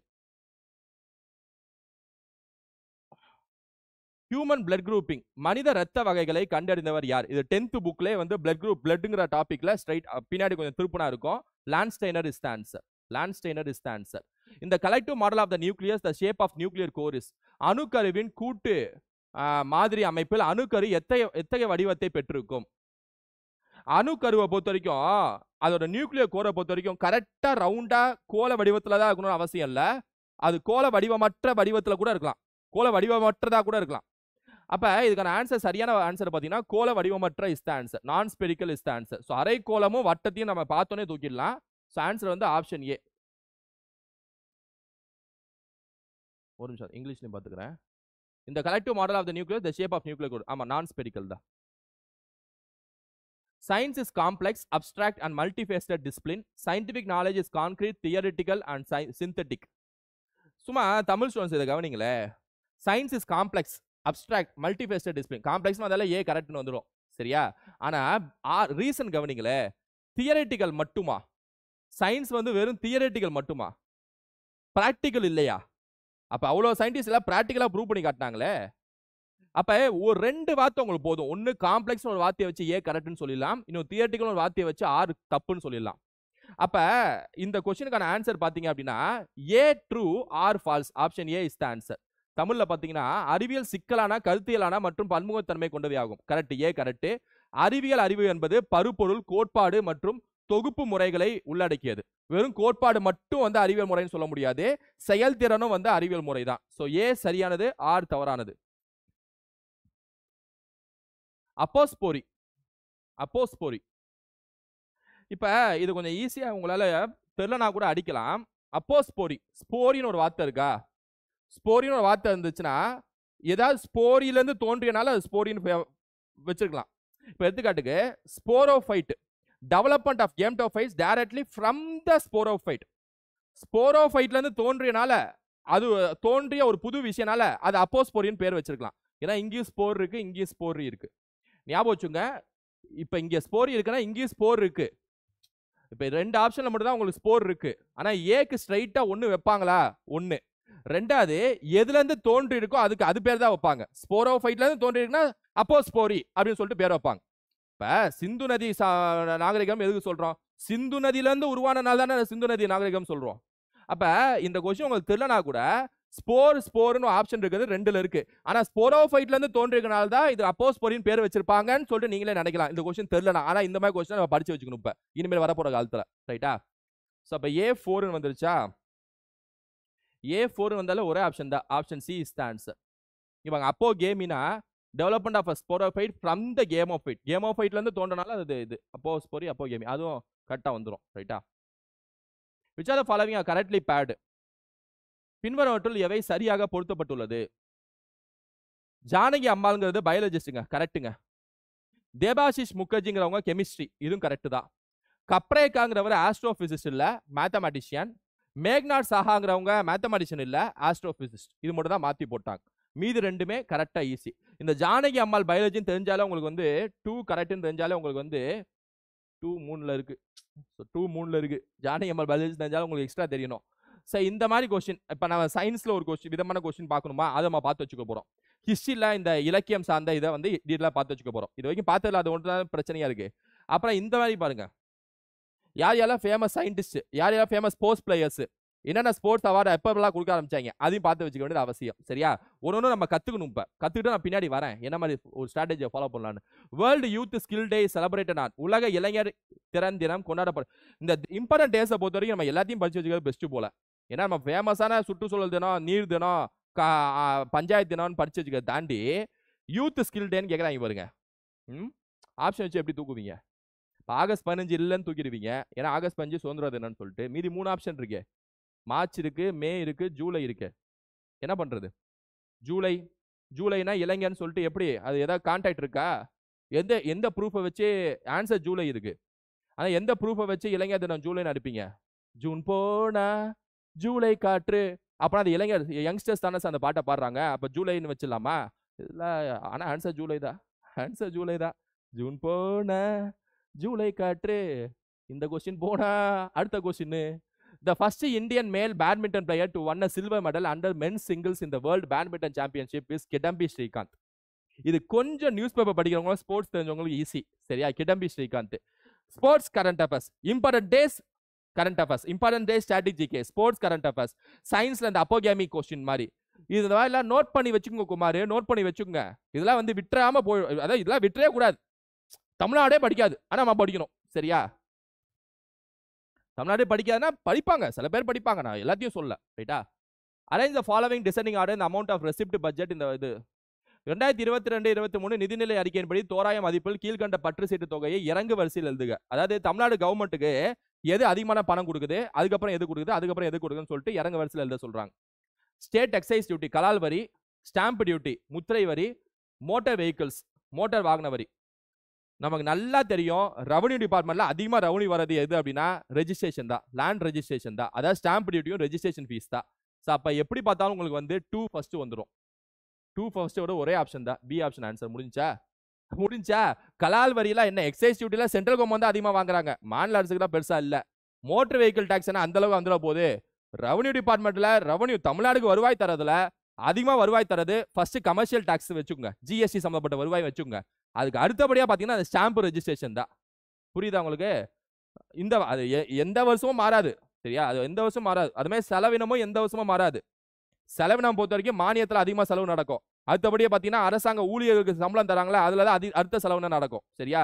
பட்ஜெட்டை வந்து பிரிச்சு மேய வேண்டியது அவசியம். இப்ப which are the following statements are correct? இது வந்து அந்த டைம்ல பட்ஜெட்டை பொறுத்த வரைக்கும் ஒரு கேள்வி. இதுக்கு 3மே கரெக்ட் இஸ் த ஆன்சர். 3மே கரெக்ட், சரியா? பட்ஜெட்ல இருந்து கேள்வி கேட்டுட்டே இருக்காங்க பாருங்க. பின்வரவற்றில் எது கூட்டு குடும்ப அமைப்பின் அம்சம் அல்ல? கூட்டு குடும்ப அமைப்பின் எது அம்சம் அல்லன்னு கேட்குறாங்க, சரியா? இது ஒரு கல்ச்சுரல் சார்ந்த கொஸ்டின். சர்வதிகார அமைப்பு, குடும்ப அமைப்பு, தனி மனித அடையாளம், தலைமுறைகளின் உள்ளார்ந்த தன்மை. குடும்ப அமைப்புங்கிறது கூட்டு குடும்ப அமைப்பின் அம்சம் தான். அது அம்சம் அல்லன்னு தானே கேட்குறாங்க. தலைமுறைகளின் உள்ளார்ந்த தன்மைங்கிறது அம்சம் தான். ஏன்னா பரம்பரையா கூட்டு குடும்பம் வந்துட்டே இருக்குல்ல. இப்போ 2 ஆப்ஷன்ல உங்களுக்கு ஆன்சர். ஒன்று தனி மனித அடையாளம், இன்னொன்று சர்வதிகார அமைப்பு. கூட்டு குடும்பத்தின் அம்சம் அல்ல, சரியா? இப்போ நீங்க கூட்டு குடும்பம் இருக்கீங்க, ஒரு சின்ன பிள்ளைங்க இல்லைன்னா நீங்க ஒரு 20 வயசு, உங்களுக்குன்னு ஒரு அடையாளம் இருக்கும்ல. ஆனா கூட்டு குடும்பத்தில் பொறுத்த வரைக்கும் பார்த்தீங்கன்னா அது ஒரு ஸ்ட்ரிக்ட், ஒரு சர்வதிகாரம் மாதிரி இருக்கும், சரியா? அது ஒரு என்ன சொல்ல கட்டமைப்பு அப்படிதான் இருக்கும், ஒரு ஸ்ட்ரிக்டா அப்படி இப்படின்னு. அப்போ உங்களோட சுதந்திரம், உங்களோட தனி மனித அடையாளம் வந்து பாதிக்கப்படுகிறதா? அதனால option C is the answer. உண்மையில ஆப்ஷன் சி தான் ஆன்சர், ரைட்டா? அப்படி யோசிச்சா கூட. Tamil Nadu housing board and Tamil Nadu urban habitat development board. இது நான் இந்த கொஸ்டின் வந்து நான் வந்து தெரியாத கேள்வியில் எப்படி அடிப்பதுன்னு ஒரு வீடியோ போட்டிருப்பேன், அதில் சொல்லியிருப்பேன். இதுக்கான ஆன்சர் வந்து பார்த்தீங்க அப்படின்னா 1961 and 1970. Option A is the answer. எடுத்து பார்த்துங்க. Virudhunagar Sankaralinganar involved in an indefinite hunger strike to rename the Madras state as Tamil Nadu and died during. Sankaralinganar எப்போ இறந்தான்னு சொல்லிட்டு கேள்வி கேட்குறாங்க, சரியா? எப்படியும் 1965 இருக்காது. ஏன்னா தமிழகம் சொல்லிட்டு மெட்ராஸை மாத்துங்கன்னு சொல்லி சங்கலிங்கனார் போராடினது பார்த்தீங்கன்னா 1956 காமராஜர் ஆட்சி காலத்தில், சரியா? அதனால 1956 தான் இறந்து போயிருப்பார். ஆனால் எப்போ இறந்து போயிருக்கான்னு சொல்லி கேள்வி கேட்குறாங்க. இங்கே தான் நீங்கள் ஒரு கிளவராக யோசிங்க. 1956, ஆமாம் 1956ங்கிறது காமராஜரோட ஆட்சி. ஆக்சுவலாக 1957 எலெக்ஷனு, 62 எலெக்ஷனா? ஓகே. இப்போ இவர் இப்போ எப்படியும் உண்ணாவிரதம் நீட்டிச்சு நிறைய நாட்கள் இருந்தால் இறந்து போயிருப்பாரு. இப்போ ஒரு ஜூன் ஜூலை அப்போ உண்ணாவிரதம் ஸ்டார்ட் பண்ணியிருப்பாருன்னா அக்டோபரில் இறந்து போயிருப்பாரு. ஆன்சர் அக்டோபர் தான், சரியா? ஆனால் இதை படிச்சிருந்தா மட்டும்தான் ஆன்சர் அடிக்க முடியும். ஏன்னா ஜூலைங்கிறதே இது பண்ண முடியாது. ஏன்னா ரொம்ப நாட்கள்னா அக்டோபரில் இறந்து போய்ப்பான்னு சொல்லி நான் ஞாபகம் வச்சுக்க முடியும். அதான் யோசிச்சு ஒரு ட்ரிக்கை வச்சு அடிக்க முடியும். ஏன்னா ஜூன் ஜூலையில் பட்ஜெட் போடுறாங்க, பட்ஜெட் போட்டு பட்ஜெட் பிடிக்காம இல்லைனா ஏன் தமிழ்நாடுன்னு பேர் மாற்றலை அப்படின்னு சொல்லிட்டு ஒரு ஜூன் ஜூலையில் இன்னும் அதை ஸ்டார்ட் பண்ணி ஆகஸ்ட் செப்டம்பர் அக்டோபர் ஃபுல்லாக ஒன்றாவது இருந்து அக்டோபரில் இறந்து போய்ப்பான்னு சொல்லிட்டு அடிக்கலாம். இருந்தாலும் வந்து அக்டோபரில் இறந்து போனாங்கிறது நீங்கள் படிச்சிருக்கணும், சரியா? ஒடுக்கப்பட்ட இந்துக்கள் என்ற புத்தகத்தின் ஆசிரியர் யார்? இந்த கேள்விக்கு உங்க ஆன்சர் தெரியலனா கூட ஒடுக்கப்பட்ட இந்துக்கள்ங்கிற வார்த்தையை வச்சே எம்சி ராஜான்னு சொல்லிட்டு அடிக்கலாம், சரியா? ஏன்னா எம்சி ராஜா பற்றி நம்ம நல்லாவே தெரியும். பட்டியலின சமூகத்தை சேர்ந்த முதல் எம்எல்சி, சட்டமன்ற உறுப்பினர், பிளஸ் நிறைய விஷயங்கள் தெரியுமே அவரை பற்றி, சரியா? Which of the following is not the achievement of Justice Party? கீழ்கண்டவற்றில் ஒன்று மட்டும் நீதி கட்சியின் சாதனை அல்ல, அது எதுன்னு கேட்குறாங்க. 1921 மற்றும் 1922 ஆண்டின் வகுப்புவாத அரசாணைகளை நிறைவேற்றியது. அரசு பணியாளர் தேர்வாணையம் உருவாக்கப்பட்டது, கரெக்ட். பெண்களுக்கு வாக்குரிமை வழங்கப்பட்டது, அதுவும் கரெக்ட். ஒத்துழையாமை இயக்கத்துக்கும் நீதி கட்சிக்கும் எந்த சம்மந்தமும் இல்லை. ஜஸ்டிஸ் பார்ட்டிக்கும் நீதி கட்சிக்கும் ஒரு சம்மந்தமும் இல்லை, சரியா? ஸோ ஒத்துழையாமை இயக்கம் is the answer. Option D is the answer. மீதி எல்லாமே நீதி கட்சியோட சாதனைகள். சுப்பிரமணிய பாரதியை பற்றி எது கீழ்கண்ட இதழ்கள் எது தொடர்புடையது அல்லன்னு சொல்லிட்டு கேட்குறாங்க. பார்த்தோன்னே அடிக்கலாம் நியூ இந்தியான்னு சொல்லிட்டு. நியூ இந்தியாங்கிற பத்திரிகை வந்து 2 பேர் நடத்திருப்பாங்க. ஒரு நபர் வந்து பிபின் சந்திரபால் நியூ இந்தியா வந்து வார இதெல்லாம் நடத்திருப்பாரு. அன்னி% நியூ இந்தியாங்கிற பத்திரிகை நடத்திருப்பாங்க, டெய்லி இதாக நடத்திருப்பாங்க, சரியா? ஸோ நியூ இந்தியானா 2 பேரை ஞாபகம் வச்சுங்க. எல்லாத்துக்கும் அன்னி% நியூ இந்தியான்னு சொல்லிட்டு தெரியும், காமன்வெல்த் அன்னி% சொல்லிட்டு. பிபின் சந்திரபாலும் நியூ இந்தியா நடத்திருப்பார். சரி ஞாபகம் வச்சுங்க. ஆப்ஷன் டி தான் ஆன்சர். அதான் பாரதியார் சம்பந்தம் இல்லாதது. ஊழலையும் உப்பகம் காண்பவர் யார் அப்படின்னு சொல்லிட்டு கேட்கறாங்க. சான்றோர், இளையோர், விடாமுயற்சி உடையோர், சோம்பேறி. எப்பவுமே பெரிய ஆன்சரா இருக்கும். இருந்தாலும் வந்து திருவள்ளுவர் பாயிண்ட் ஆஃப் வியூல யோசிச்சு பாருங்க. சான்றோர், இளையோர், விடாமுயற்சி உடையோர். விடாமுயற்சி உடையோர், அப்படி ஒரு விடாமுயற்சி உடையோர் நல்ல நச்சுன்னு பார்த்தோன்னே இன்ஸ்பயர் ஆகுது. அதான் ஆன்சரா இருக்கும். சரியா? ஒரு தூதுவனின் குணங்களாக திருவள்ளுவர் எவற்றை கூறுகிறார்? ஒரு தூதுவன் எப்படி இருக்கணும்? ஒரு என்ன சொல்றது, ஒரு டிப்ளமேட், ஒரு தூதுவன். சரியா? அவன் வந்து எப்படி இருக்கணும்னு சொல்லிட்டு கேட்கறாங்க. இங்க பாருங்க, நல்ல கவனிங்க. சரியா? தோற்றம் முக்கியமே இல்லைல்ல. தூதுவனுக்கு என்ன தோற்றமா முக்கியம்? ஏன்னா தூதுவன் வந்து ஒரு நாட்டுக்கு போறப்ப நல்லா சூப்பரா நல்லா டிப் டாப்பா இருக்கான். ஓகே, உன் நாட்டுக்கு நான் வர்த்தகம் செய்ய வரேன் அப்படின்னு நான் சொல்ல போறாங்க. ஏன்னா அதனால வந்து தோற்றம் ஆப்ஷன் ஏ இருக்காது. சரியா? மீதி 3 இருக்கு உங்கள்கிட்ட. சரியா? அன்பு. அன்புள்ள தூதுவனுக்கெல்லாம் அந்த அளவுக்கு முக்கியம் இல்லைங்க. ஆனா உள்நாட்டுக்குள்ளேயா போறான், வெளிநாட்டுக்கு போறான். அதனால இதையும் தூக்கிடுங்க. சரியா? வள்ளுவர் அதை சொல்லியிருக்க மாட்டாரு. 2 ஆப்ஷன் இருக்கு. கடமை, காலமறிதல், இடமறிதல், தூய்மை, துணைமை, துணிவு. இப்ப இதுல நல்லா கவனிங்க. தூய்மை, துணிவு இது ரெண்டும் வெளிநாட்டுக்காரன் எக்ஸ்பெக்ட் பண்ணுவான். சரியா? குறிப்பா தூய்மையா இருக்கானான்னு சொல்லிட்டு. அப்ப கண்டிப்பா ஆப்ஷன் டி தான் ஆன்சரா இருக்கும்னு சொல்லிட்டு அடிங்க. சரியா? Answer option D. நுதுப்பேம் இது வந்து இப்ப குரூப் 4ல கேட்ட கொஸ்டின். சரியா? அவித்தல் இஸ் த ஆன்சர். வேளாண் வேதம் என போற்றப்படும் நீதி நூல் எது? Naladiyar is the answer. இதெல்லாம் ஈஸி தான். எந்த அகழாய்ச்சி பகுதியில் சார் மார்ட்டிமர் வீலர் அறிவியல் மற்றும் மண் அடுக்கு முறையை பயன்படுத்தினார்? Arikamedu is the answer. இதுவும் ரொம்ப ஈஸியான கொஸ்டின் தான். சுதந்திரா கட்சின்னு பார்த்தாலே நீங்க ராஜாஜி அடிச்சிடலாம். எல்லாம் அடிச்சு துவைச்சது. சரியா? A3 ஃப்ரெஷர்ஸும் கவனிச்சுங்க. சுதந்திரா கட்சிங்கிறது ராஜாஜி. ஆப்ஷன் டி தான் ஆன்சர். ஏன்னா ஏல 3 இருக்குது. இது ஒரு ஆன்சர் தான். 1959 ஆரம்பிச்சிருப்பார் ராஜாஜி. அது பெரிய சப்போர்ட் பண்ணிருப்பார். சரியா?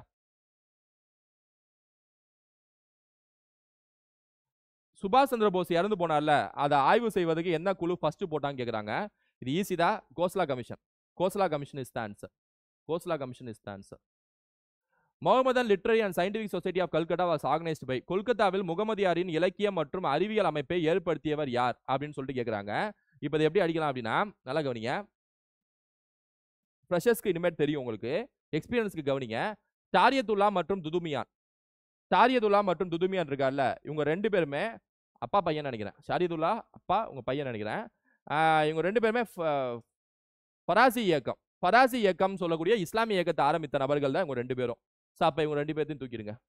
மீதி 2 யாருன்னு அப்படின்னா அமீர் அலி மற்றும் அப்துல் லத்தீஃப். ஸோ பெருசாக இருக்கக்கூடிய ஆன்சர் இதான் ஆன்சரா இருக்கும் அப்படின்னு வச்சுக்கலாம். நான் எப்படி பார்த்தாலும் நம்ம சூஸ் பண்ணி ஆகணும். சரியா? லத்தீஃப்ங்கிறது டிஃபரெண்டா இருக்கு. ஸோ கண்டிப்பா அது ஆன்சரா இருக்கும். The objective of tenancy reform. நில குத்தகை சீர்திருத்த சட்டத்தின் குறிக்கோள் என்ன? Tenancy reform, land reform. அதாவது டெனன்சி ரிஃபார்ம்னா லேண்ட் ரிஃபார்ம். நில குத்தகை சீர்திருத்தத்தின் இது என்ன அப்படின்னா இடைத்தரகர்களை நீக்குவது. Abolition of intermediaries. கண்டிப்பா பார்த்தோன்னே அடிக்கலாம். அதுல நில சீர்திருத்தம், லேண்ட் ரிஃபார்ம்ங்கிறது சுதந்திர இந்தியாவின் முக்கியமான ஒரு பணியாக இருந்தது. அது பணி சரியா நடைபெறலனால தான் வந்து ஆச்சரிய வினோபா பாவே வந்து பூமிதான இயக்கம் சொல்லிட்டு தனியா பிரைவேட்டா ஒன்று நாங்க பணக்காரங்கெல்லாம் லேண்டை வந்து வாலண்டியரா கொடுங்க, நாங்க கொடுக்குறோம் எல்லா ஏழைகளுக்கும் சொல்லி ஆரம்பிச்சாரு பூமிதான இயக்கத்தை தெலுங்கானால பொச்சம்பொழியில. அப்ப இது முக்கியமான ஒரு லேண்ட் ரிஃபார்ம்ங்கிறது ரொம்ப முக்கியமானது. சிலபஸ்ல எக்கனாமிக்ஸ்ல இருக்கு, பொருளாதாரத்துல இருக்கு.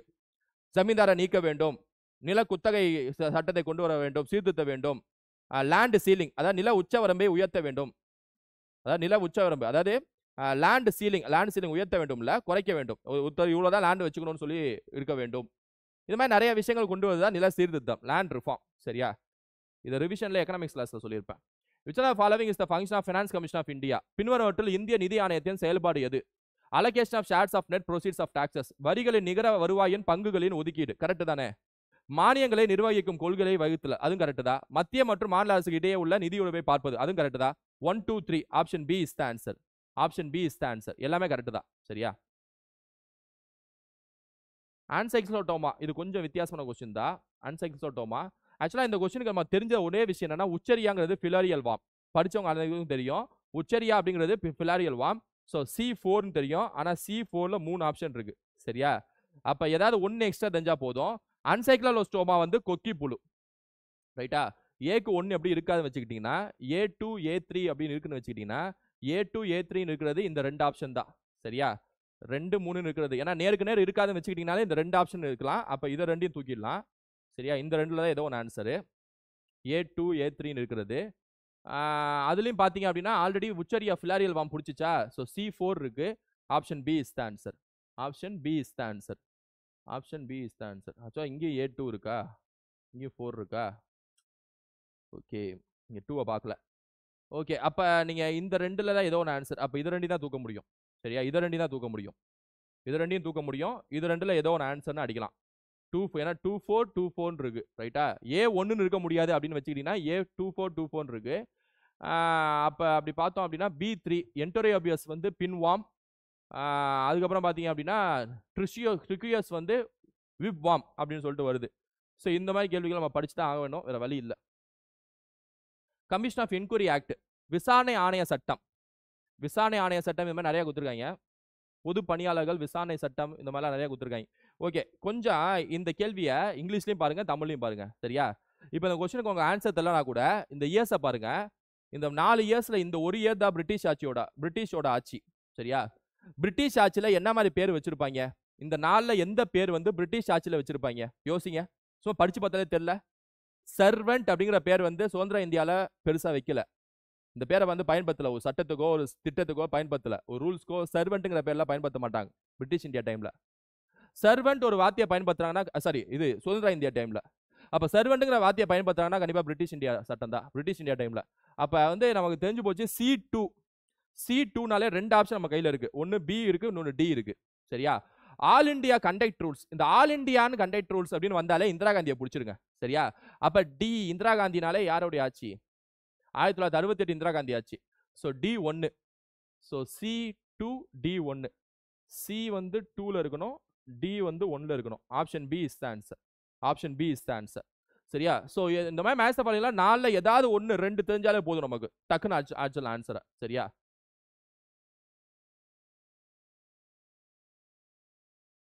which are the following are correct about cantonment board? Cantonment வாரியத்தை பற்றி கீழ்கணவற்றில் எது எவை சரியானவை? ராணுவம் வரையறுக்கப்பட்ட இவ்விடத்தில் நிரந்தரமாக நிறுத்தப்பட்டிருக்கும். It is delimited area where the military forces are permanently station. Correct தான். உங்க ஏரியால ஒவ்வொரு டிஸ்ட்ரிக்ட்லயும் ஒரு கண்டோன்மெண்ட் இருக்கும். சார் இது கரெக்ட் தான்.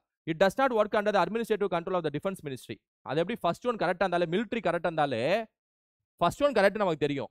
கரெக்டா, கண்டோன்மெண்ட் போர்டுல ஃபர்ஸ்ட் ஒன் கரெக்ட் நமக்கு தெரியும். 1924 பிரிட்டிஷ் ஆட்சி காலத்தில் ஆரம்பிச்சாங்க கண்டோன்மெண்ட் போர்டு, பிரிட்டிஷ் ஆட்சி டைம்ல. சரியா, அதுக்கப்புறம் 2006ல புதுவிதமான ஒரு சட்டம் வந்து இந்தியா போட்டுச்சு. அது அப்படியே ஞாபகம் வச்சுங்க. இப்ப இட் டஸ் நாட், இது கரெக்ட்னு வந்தாலே, ஒன்னு கரெக்ட்னு வந்தாலே ரெண்டாவதுல வந்து it does not work under administrative defence தப்பு தானே வரும். ஏன்னா மிலிட்டரி கரெக்ட்னு வந்தாலே அது டிஃபென்ஸ் கீழே தானே வருது. மிலிட்டரி புரியுதா உங்களுக்கு, பாதுகாப்பு துறை கீழே தானே ராணுவம் வருது. அப்ப ஒன்னு கரெக்ட்னு வச்சா 2 தப்பு, 2 கரெக்ட்னு வச்சா 1 தப்பு. சரியா, இப்ப 1 கரெக்ட்னு வச்சா 2 தப்பு, 2 கரெக்ட்னு வச்சா 1 தப்பு. அப்ப 1 2 ஒரே ஆப்ஷன்ல இருக்காது. 1 2 ஒரே ஆப்ஷன்ல கரெக்ட்னு சொல்லிட்டு இருக்க முடியாது. சரியா, 1 கரெக்ட் நம்ம கன்ஃபார்ம் ஆயிச்சா 3 ஒன்லி கரெக்ட்ங்கிறது இருக்க முடியாது. புரியுதா உங்களுக்கு? அப்ப 1 only correct, 1 and 3 are correct அப்படிங்கிறது நமக்கு ஆப்ஷனா இருக்கும். சரியா, they are grouped into 3 categories. இது மட்டும் தான் உங்களுக்கு சேலஞ்ச். இந்த क्वेश्चनல கிளவரா क्वेश्चन எடுத்தவங்க இந்த விஷயத்தை மட்டும் பண்ணிட்டாங்க, 3 categories சொல்லிட்டு. ஆனா எப்பவுமே क्वेश्चन எடுக்கிறவங்க எதுல ட்விஸ்ட் வைப்பாங்கன்னா இந்த நம்பர்ல தான் ட்விஸ்ட் வைப்பாங்க. சரியா, ஸோ கண்டோன்மெண்ட் போர்டு வந்து 3 கேட்டகரிஸா பிரிக்கல, 4 கேட்டகரிஸா பிரிச்சிருக்காங்க. சரியா, so option 1 only is the correct, 1 only is the answer. சரியா, நீங்க இது ரெண்டையும் பெருசாக இது ரெண்டையும் தூக்கிட்டா இது ரெண்டுல ஏதோ ஒரு ஆன்சர், அப்ப 1 ஒன்லி ஆன்சர்ன்றதை அடிச்சிடலாம். Which constitutional amendment inserted article 43B for the promotion of cooperative society? எந்த அரசியலமைப்பு திருத்த சட்டம் கூட்டுறவு சங்கங்களை ஊக்குவிப்பதற்காக பிரிவு 43B இணைத்தது? 43Bன்னு வந்தாலே உங்களுக்கு வந்து 97 சட்டத்தை 2011 மன்மோகன் சிங் ஆட்சி. கோஆபரேட்டிவ் சொசைட்டியை வந்து இந்த சட்டத்திலாம் சேர்த்தாங்க. 97th amendment 2011. சரியா, ரைட் டு ஃபார்ம் கோஆபரேட்டிவ் சொசைட்டிங்கிறத ஆர்டிகல் 19 படி உருவாக்கலாம். அசோசியேஷன் தானே அது. ஸோ இதுவும் எக்ஸாம்ல கேட்பாங்க. ஆர்டிகல் 19 படி ஒரு கூட்டுறவு சங்கத்தை உருவாக்கலாம், ஒரு அசோசியேஷன், ஒரு அமைப்பு உருவாக்கலாம்ல. சரியா, which of the following fundamental rights can be wrongly listed? கீழே கொடுக்கப்பட்டுள்ள அடிப்படை உரிமைகளில் எது தவறானது? அடிப்படை உரிமைகளில் எது தவறானதுன்னு சொல்லிட்டு கேள்வி கேட்கறாங்க பாத்தீங்களா. ரைட் டு எக்ஸ்பிளாய்டேஷன்ங்கிறது தவறு. சுரண்டலுக்கு எதிரான உரிமை தான் கரெக்டா வரும், சுரண்டலுக்கான உரிமைங்கிறது தப்பு. ஏன்னா சுரண்டலாங்கிறது உரிமையா இருக்குமா? மக்கள் எல்லாத்தையும் ஏதாவது சுரண்டலாமா? அது அடிப்படை உரிமையா? அம்பேத்கர் அப்படி எழுதியிருப்பாரு. So option C is the answer. சுரண்டலுக்கு எதிரான உரிமை தான் வரும். which of the following was not a nomenclature for union territory previously? கீழ்கண்டவற்றில் எது ஒன்றிய பிரதேசங்களில் முந்தைய பெயர்கள் கிடையாதுன்னு சொல்றாங்க. படிச்சவங்க எல்லாருக்கும் தெரியும், நான் கிளாஸ்ல நடத்தவங்க எல்லாருக்கும் தெரியும். இது மூணுமே யூனியன் பிரதேசத்தோட முன்னாள் பெயர்கள், பிரிட்டிஷ் வச்ச பெயர்கள். Schedule districts, chief commission province, இது சுதந்திர இந்தியாவோட part C part D. So ஏதோ ஆர்மன் அவுட் மாதிரி இது வித்தியாசமா இருக்கா? இது ஆன்சர். பெக்குலியர் சென்ட்ரல் என்க்ளேவ்ஸ் வித்தியாசமா இருக்கிறது எப்பவுமே ஆன்சர். சரியா? Choose the correct answer about the supreme court of India. இந்திய உச்சநீதிமன்றத்தை குறித்து சரியான விடையை தேர்ந்தெடுக்கவும். உச்சநீதிமன்றம் இந்திய அரசியலமைப்பை நிலைநிறுத்தும் அமைப்பாகும். Supreme court is the upholder of the constitution of India. Supreme court is the upholder of constitution of இந்தியாங்கிறது கரெக்ட் தான். சரியா? Judges of supreme court hold office till the age of 72 இல்ல 65 வயசு தான் சுப்ரீம் கோர்ட் ஜட்ஜ் இருக்க முடியும். தப்பு. The Indian judicial system consist of single hierarchy of courts. ஸ்டார்டிங்ல சொன்னேன், correct. Supreme court of India was constitute on January 1950. இதுவும் correct. 134 correct. 2 தப்பு. நீங்க 2 தப்புனாலே இதை தூக்கிடலாம், இதுவும் தூக்கிடலாம். ஏவும் பியும் போயிடும். 2 தப்புன்னு தெரிஞ்சாலே உங்களுக்கு ஏவும் பியும் போயிடும். எப்படியும் 1 4 கரெக்ட்னு தெரிஞ்சாலே 134 ஆன்சர் வந்துடும். 1 4 கரெக்ட்னு தெரிஞ்சாலே 134 ஆன்சர். ஆப்ஷன் டி ஆன்சர் தூக்கிடலாம். சரியா? இது ஒரு வித்தியாசமான கொஸ்டின் போன வருஷம் கேட்டதுல, அதாவது 2022 கொஸ்டின்ல செஞ்சி ஆனைமலைன்னு சொல்லிட்டு இந்த கொஸ்டின் கேட்டாங்க. சரியா? இதுல வந்து யோசிச்சு அடிக்கலாம் அப்படின்னா தமிழ்லையும் அதே தான் இருக்கும். ஆனைமலைங்கிறது வனதுர்கான்னு அடிக்கலாம். ஏன்னா ஆனைமலைன்னா வனம் சொந்தப்பட்டது, வனதுர்கா. ஆனா பிரச்சனை என்னன்னா பில 2ங்கிறது 2 ஆப்ஷன்ல இருக்கும். அப்ப இது ரெண்டையும் தூக்கிடலாம். சரியா? என்ன புரியுதா உங்களுக்கு? தெரியலனா கூட ஆனைமலை மலைனா வனம் அப்படின்னு வச்சிடலாம். ஆனா 2 ஆப்ஷன் இருக்கு. சரியா? அதுல செஞ்சியும் கரெக்டா வந்துருச்சு. அப்ப இந்த சியும் டியும், வேலூரும் பாஞ்சாலங்குறிச்சி மட்டும் தான் யோசிக்கணும். செஞ்சி வந்து 3 வந்துருச்சு. அப்ப இது ரெண்டையும் விட்டுருங்க. இப்ப இந்த 2ல தான் யோசிக்கணும்.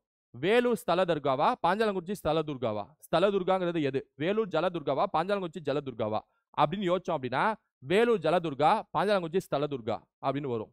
ஸோ அப்படி ஆன்சர் என்ன வரும் அப்படின்னா சி வந்து 4, டி வந்து 1. Option C is the answer. Option C is the answer.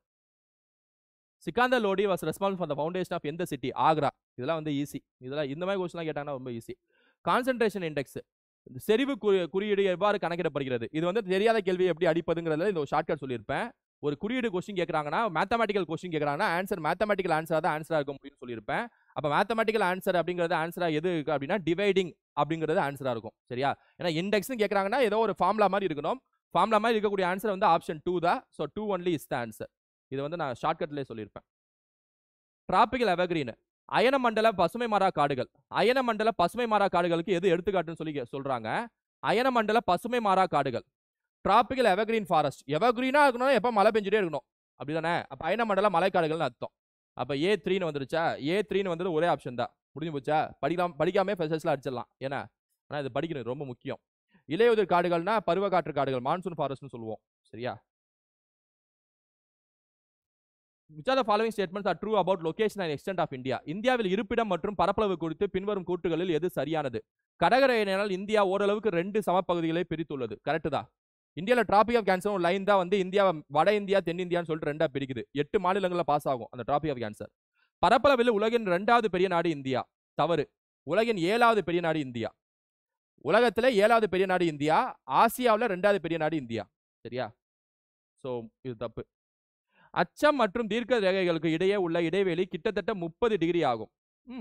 Is one correct. இந்திய திட்ட தீர்க்க ரேகை போபால் வழியாக கடந்து செல்லும். தப்பு. நீங்க யோசிச்சாலே வைங்களேன், உத்தரப்பிரதேஷ் வழியா மிர்சாபூர் வழியா போதுன்னா மத்திய பிரதேஷ்ல போபால் இங்கல இருக்கு. லைன் இப்படி போனா போபால் இங்கல இருக்கு. மேப் தெரிஞ்ச எல்லாத்துக்கும் வந்து 4வது தப்புன்னு சொல்லிட்டு ஈஸியா தூக்கலாம். சரியா? இந்திய திட்ட நேரம்ங்கிறது இந்தியாவில் ஒரு ஸ்டாண்டர்ட் டைம், ஸ்டாண்டர்ட் மீடியம் டைம்னு சொல்லுவாங்க. அந்த டைம் தான் வந்து இந்தியா ஃபுல்லா எல்லா மாநிலங்களும் ஃபாலோ பண்ணுது. சரியா? ஜியாகிரபி படிக்கிறப்ப உங்களுக்கு தெரியும். 1 and 3 correct. Option C is the answer. Option C is the answer. என்ன கேட்குறாங்க? கொடுத்து எது சரியான விதானே கேட்குறாங்க? சரியானது தானே கேட்குறாங்க. ட்ரூ அபவுட் 1 கரெக்ட், 3 கரெக்ட், 2 4 தப்பு. So 1 and 3 correct. சரியா? Virtual G20 digital economics minister summit 2020 was organised by. மெய்நிகர் G20 எண்ணியல் பொருளாதார மந்திரிகள் கூட்டம் 2020 எந்த நாட்டில் அணுகப்பட்டது?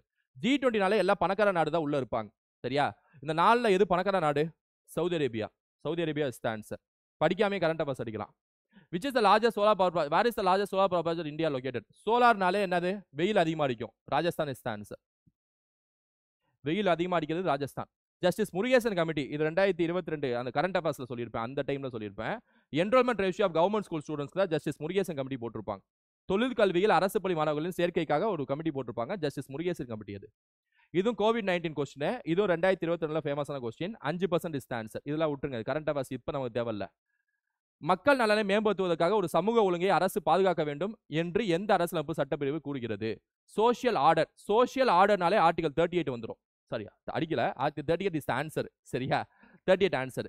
39ல நிறையவே இருக்கும், 39ல. சரியா, ஆணுக்கும் பெண்ணுக்கும் சம சொத்துரிமை இருக்கும், சொத்து ஒரே இடத்துல குவியக்கூடாதுன்னு சொல்லிட்டு இருக்கும், சொத்தை எல்லாத்துக்கும் பிரிச்சு கொடுங்கன்னு சொல்லிட்டு இருக்கும், ஹெல்த்தி டெவலப்மெண்ட் ஆஃப் சில்ட்ரன், குழந்தைகளின் மேம்பாடுன்னு சொல்லிட்டு இந்திரா காந்தி சேர்த்திருப்பாங்க 39Fல. நிறைய இருக்கும். ஸோ 37 அந்த அப்ளிகேஷன் ஆஃப் டிபிஎஸ்பி, அது ஆன்சரா இருக்காது. 36 வந்து டிபிஎஸ்பிக்கான ஆர்டிகல், அதுவும் ஆன்சரா இருக்காது. சரியா, இது டிபிஎஸ்பிக்கான இன்ட்ரோடக்ஷன் ஆர்டிகல், இது டிபிஎஸ்பி அப்ளை பண்ணணுங்கிறதுக்கான ஆர்டிகல். இது ரெண்டு ஆன்சரா இருக்காது. இது ரெண்டுல தான் ஏதோ ஒன்று ஆன்சர். அப்படி சோஷியல் ஆர்டர்னு குறிப்பிட்டு கொடுக்குறாங்கன்னா ஆர்டிகல் 38 இஸ் ஆன்சர். இந்த ஆர்டிகல் 38ல கூட மினிமைஸ் த இன்இக்வாலிட்டி, சமத்துவமின்மையை குறைத்தல்னு சொல்லிட்டு ஒரு விஷயத்தை மொராஜி தேசாய் ஆட்சி சேர்ப்பாங்க 38ல. 44 சட்டத்தை தான் 1978ல சேர்ப்பாரு Morarji Desai. Which are the following are true? கீழ்கண்டவற்றில் எது எவை சரி? சீர்திருத்தம் என்பது மதிப்பு அமைப்பில் ஏற்படும் பகுதி மாற்றங்கள் மற்றும் உறவின் தரத்தில் ஏற்படும் விளைவு ரீதியான மாற்றங்களால் அடையாளம் காணப்படும். Reformation may be identified with partial changes in the value system and consequential changes in the quality of relationships. Correct தான். ரீஃபார்மேஷன்ங்கிறது ஒரு குவாலிட்டியா சேஞ்ச், அதாவது ஒரு கான்சிக்யூஷன் சேஞ்ச், ஒரு குவாலிட்டி ஆஃப் ரிலேஷன்ஷிப்ல கான்சிக்யூஷன் சேஞ்ச் பண்றதும் வேல்யூல ஒரு பார்ஷியல் சேஞ்ச் பண்றது ஒரு ரிஃபார்மேஷன் சொல்லிட்டு சொல்றதுல எந்த தவறும் இல்லை. கரெக்ட் தான்.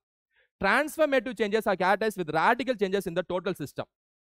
டிரான்ஸ்ஃபர்மேஷனா என்னன்னா அப்படியே மாறுறது. ஒரு நாடு அப்படியே, ஜப்பான் நாடு வந்து அப்படியே ஹிரோஷிமா பாம்பு போட்டு அழிச்சிட்டாங்க அமெரிக்கா, அதுக்கப்புறம் மாறி இருக்கு பாத்தீங்களா, அதான் டிரான்ஸ்ஃபர்மேட்டிவ் சேஞ்சஸ். இந்த டிரான்ஸ்ஃபர்மேட்டிவ் சேஞ்சஸ்ல எந்த மாதிரி சேஞ்சஸ் படிப்படியாக தான் சேஞ்சஸ் வரணும், ஒரு கான்ஸ்டிடியூஷனல் சேஞ்சஸ் நடக்கணும். ஆனால் ரேடிக்கல் சேஞ்சஸ் வந்து தவறா இருக்கும். ரேடிக்கல் சேஞ்சஸ் எப்பவுமே தவறா தான் இருக்கும். அதாவது கண்ணாப்பினான ஒரு விஷயத்தை சர்வதிகாரம் வச்சுங்களேன், ஒரு கம்யூனிஸ்ட் மனப்பான்மை, ஒரு பொது உடைமை மனப்பான்மத்தில் ஒரு சேஞ்ச் பண்றீங்கன்னு வைங்களேன், அது எப்பவுமே தோல்வியை தான் கொண்டு போய் விடும்.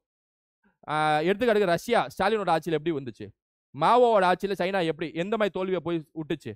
அப்ப கம்யூனிசம்ங்கிறது எந்த அளவுக்கு கரெக்டா இருக்கும் அப்படின்னா, அந்த சித்தாந்தத்தை நான் குறை சொல்ல, கம்யூனிசம் சொல்லக்கூடிய அந்த சித்தாந்தத்தை நான் குறை சொல்ல, ஆனா கம்யூனிசம் அப்படிங்கிறத முழுமையா பின்பற்றக்கூடிய நாடுங்கிறது தோல்வியை நோக்கி தான் கொண்டு போய் விட்டுச்சு. நீங்க எடுத்துக்காட்டுக்கு ஒரு சில நாடு விதிவிலக்கா விட்டுருங்களேன், கியூபா மாதிரி சில நாடு விட்டுருங்க.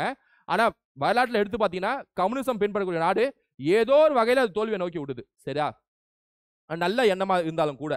அப்ப அப்படி பாக்குறப்ப ரெண்டாவது தவறா தான் வரும். சரியா, இந்த கேள்வி அப்படி அந்த மனசுல தான் எடுத்திருப்பாங்கன்னு நினைக்கிறேன், கம்யூனிசம் மனசுல தான் எடுத்திருப்பாங்க. Only is the answer. According to the நிதி Aayog health index, dash dash மற்றும் டேஷ் ஆகிய மாநிலங்கள் முதல் 3 இடங்களை பிடித்துள்ளன. இது வந்து நான் இதுல சொல்லியிருப்பேன், அதாவது ஷார்ட்கட் கிளாஸ்ல சொல்லியிருப்பேன், தெரியாத கேள்வியில எப்படி அடிப்பதுன்னு சொல்லிட்டு. இப்போ இந்த மாதிரிலாம் கொஸ்டின் கேட்குறாங்கன்னா தமிழ்நாடு எங்க இருக்கோ அது ஆன்சர். இந்த 4 இதில் தமிழ்நாடு எங்க இருக்கு, இங்க இருக்கா, ஆப்ஷன் பி ஆன்சர். சரியா, arrange the following territorial conquest of Alauddin Khilji இந்த கரெக்ட் chronological ஆர்டர். 11th புக்ல இருக்கு. ஃபர்ஸ்ட் குஜராத் வரும், ஃபர்ஸ்ட் குஜராத்தை கைப்பற்றுவார், அடுத்து ரந்தம்பூரை கைப்பற்றுவார், அடுத்து மால்வா, அதாவது Chittor Malwa. So 4132 is the answer. So இதெல்லாம் கொஞ்சம் ஈஸி தான், அடுத்து போயிடலாம். Name the first woman you have been jailed for salt satyagraha. Salt உப்பு சத்யாகிரகனால ருக்மிணி லட்சுமிபதி. சரி, option A is the answer. ஞாலம், ஞாலம்ங்கிறது இந்த வாட்டி குரூப் 4ல கேட்ட கொஸ்டின். குரூப் 2ல போன வருஷம் 2 கொஸ்டின் வந்து குரூப் 4ல டைரக்டாவே கேட்டிருக்காங்க. சரியா, ஞாலம்னாலே காலமும் இடமும். 2 ஒன்லி இஸ் த ஆன்சர். 2 மட்டும் இஸ் த ஆன்சர். திருக்குறள் மற்றும் கம்பன், அதாவது உலகினில் நாகரிகம் மற்றும் அழிந்து விட்டாலும், நாகரிகம் முற்றும் அழிந்து விட்டாலும் திருக்குறளும் கம்பன் காவியமும் இருந்தால் போதும், மீண்டும் அதனை புதுப்பித்து விடலாம் என்று கூறியவர் யாருன்னா Caldwell. Caldwell is the answer. Caldwell is the answer. So கொஞ்சம் ஒரு ஆர்மன் அவுட் மாதிரி, ஒரு திராவிட சித்தாந்தம் இப்பெல்லாம் இருக்கிற ஆர்மன் அவுட்னு பார்த்தீங்கன்னா கால்டுவெல் தான். ஸோ அப்படி பார்த்தீங்கன்னா answer Caldwell. During the later Chola period இறையாளி வாஸ் அசோசியேட்டட் வித். பிற்கால சோழக காலத்தில் இறையிலி என்பது என்ன அப்படின்னா வரி இல்லாத நிலம், டாக்ஸ் ஃப்ரீ லேண்ட் அப்படின்னு சொல்லிட்டு அர்த்தம். இறையிலினா இறையிலி. ஸோ டாக்ஸ் ஃப்ரீ லேண்ட் யோசிச்சு ஈஸியாக அடிக்கலாம். சவுத் இந்தியன் கேம்ல வந்து கொஸ்டின். சரியா, கன்சிடர் ஃபாலோவிங் ஸ்டேட்மெண்ட். 1905 மேற்கொள்ளப்பட்ட வங்க பிரிவினை ஆங்கிலேயரின் பிரித்தாளும் கொள்கைக்கு மிக சிறந்த உதாரணமாகும். ஆமா, கர்சனோட மிகப்பெரிய கொடூரமே அங்கதான் வெளிவந்துச்சு. 1905 நடைபெற்ற கொல்கத்தா மாநாட்டில் சுதந்திர பற்றி பிரிட்டிஷ் பொருட்களை நிறுவனங்களையும் புறக்கணிக்க. ஆமா, கரெக்ட் தான். 1905 ஆகஸ்ட் 7 வந்து கொல்கத்தா நகரத்தில் சுதேசி இயக்கம் குறித்த முதலான அறிவிப்பு வழங்கப்பட்டது. அதுவும் கரெக்ட் தான். கல்கட்டால தான் வந்து அறிவிப்பு வெளியிட்டாங்க, சுதேசி இயக்கத்தை தொடங்குவோம்னு சொல்லிட்டு. ஆனா தீவிர தேசியவாதிகள் பொறுத்த வரைக்கும் இந்தியாக்குள்ள கொண்டு போகணும்னாங்க, மிதவாதிகள் அது வேணான்ட்டாங்க. ஸோ 3மே correct. Option D is the answer. 1, 2, 3 correct. Second round table conference பத்தி எது கரெக்ட்னு கேக்குறாங்க. 1931ஆம் ஆண்டின் 2வது வட்டமேசை மாநாடு குறித்து எது சரின்னு கேக்குறாங்க. அது யாருடைய ஆட்சி காலத்தில் நடைபெற்றதுன்னா வெல்லிங்டன் ஆட்சி காலத்தில் நடைபெற்றதுங்கிறது கரெக்ட். ஆனா இந்த கொஸ்டின் நிறைய பேர் அந்த டைம்ல தப்பு பண்ணியிருந்தாங்க. ஏன்னா செகண்ட் ரவுண்ட் டேபிள் கான்ஃபரன்ஸுங்கிறப்ப யார் இங்க கவர்னர் ஜெனரல் நினைச்சிருப்பாங்க அப்படின்னா இர்வின் நினைச்சிருப்பாங்க. ஏன்னா இர்வின் காந்தி ஒப்பந்தம் போட்டதுக்கு அப்புறம் தான் 2ஆம் வட்டமேசை மாநாடு நடந்திருக்கும். அதனால இர்வின் மைண்ட் செட் பண்ணிருப்பாங்க. ஆனா இர்வின் போட்ட கையோட கிளம்பிட்டாரு. காந்தியோட இர்வின் ஒப்பந்தம் போட்ட கையோட இர்வின் போயிட்டாரு. வெல்லிங்டன் ஒருத்தர் புதுசா வந்துட்டாரு. ஸோ ஆன்சர் வந்து வெல்லிங்டன். இந்திய தேசிய காங்கிரசின் பிரதிநிதியாக காந்தி மாநாட்டில் கலந்து கொண்டார். ஆமா கரெக்ட் தான். 3 வட்டமேசை மாநாட்டில் 2ஆம் வட்டமேசை மாநாடு மட்டும் தான் காங்கிரஸும் காந்தியும் பங்கேற்கும். ஃபர்ஸ்ட்லயும் 3லயும் பங்கேற்காது. Both are correct. C answer. Alluvial soil வந்தாலும் humus. Option A is the answer. மீதி எதுலுமே ஹியூமஸ் இருக்காது. ஹியூமஸ் கண்டென்ட் மண் புழுக்கள் ரொம்ப முக்கியம். சரியா? அதான் மக்கிய அந்த மண்ணும் புழுக்களும் முக்கியம். ஸோ வண்டல் மண்ணில் அதிகமாக இருக்கனால தான் வண்டல் மண் சிறப்பாக இருக்கு, வளமான மண்ணுன்னு சொல்றோம். வஉசி சுதேசி நேவிகேஷன் கம்பெனியை வந்து உருவாக்குனார். Correct. He wanted to oppose the monopoly of the British navigation through the coast. பிரிட்டிஷின் ஆதிக்கத்தை குறைக்கணும்னு நினைச்சார். அதுவும் கரெக்ட். ஏக்கு are correct. Option A is the answer. Chapter 5 part 5 இது மக்களின் பொது பணத்தை பணம்னு வந்தாலே நமக்கு 4 ஆப்ஷன்ல சிஏஜி அடிச்சிடலாம். ஏன்னா மக்களோட பொது பணத்தை வந்து ஆய்வு செய்யும் பொறுப்பு வந்து சிஏஜி மத்திய தணிக்கை அதிகாரிகிட்ட தான் இருக்கு. ஆர்டிகல் 148 சிஏஜியை பத்தி பேசுது. ஆர்டிகல் 148 சிஏஜியை பத்தி பேசுது. சரியா? மீதி 3 விட்டுருங்க, ஆன்சரே இல்ல.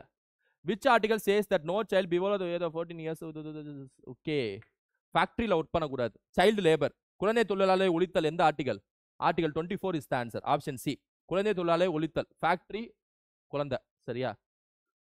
ஆர்டிகல் 23 வந்து மனித கடத்தலை தடுத்தல். சரியா? மனித கடத்தலை தடுத்தல். Prohibition of human trafficking. Bhoothalingam குழு எதை தொடர்புடையதுன்னா இதை நான் ஷார்ட்கட் கிளாஸ்ல சொல்லியிருப்பேன். ஊதியங்கள் தொடர்புடையது. சரியா? மீதி 3மே நெகட்டிவ், அது ஒன்று தான் positive. Which of the following is not the role of நிதி ஆயோக்? கீழ்கண்டவற்றில் எவை நிதி ஆயோக்கின் பணி இல்லைன்னு சொல்லிட்டு கேட்குறாங்க. ஒரு ஆலோசனை குழுவாக செயல்படுவது பணிதான். மாநில திட்டங்களை திணிக்கும் செயல்திறன். Power to impose policies and ஸ்டேட்ஸா? தவறாச்சே. அப்படிலாம் பண்ண முடியாது. ஃபண்ட் அலோகேஷன்ல நிதி ஆயோக் பண்ண முடியாது. அட்வைஸ் மட்டும் தான் பண்ண முடியும். ஃபண்ட் அலோகேஷன்ல நிதி அமைச்சர் தான் பண்ண முடியும், ஃபைனான்ஸ் மினிஸ்டர். சரியா?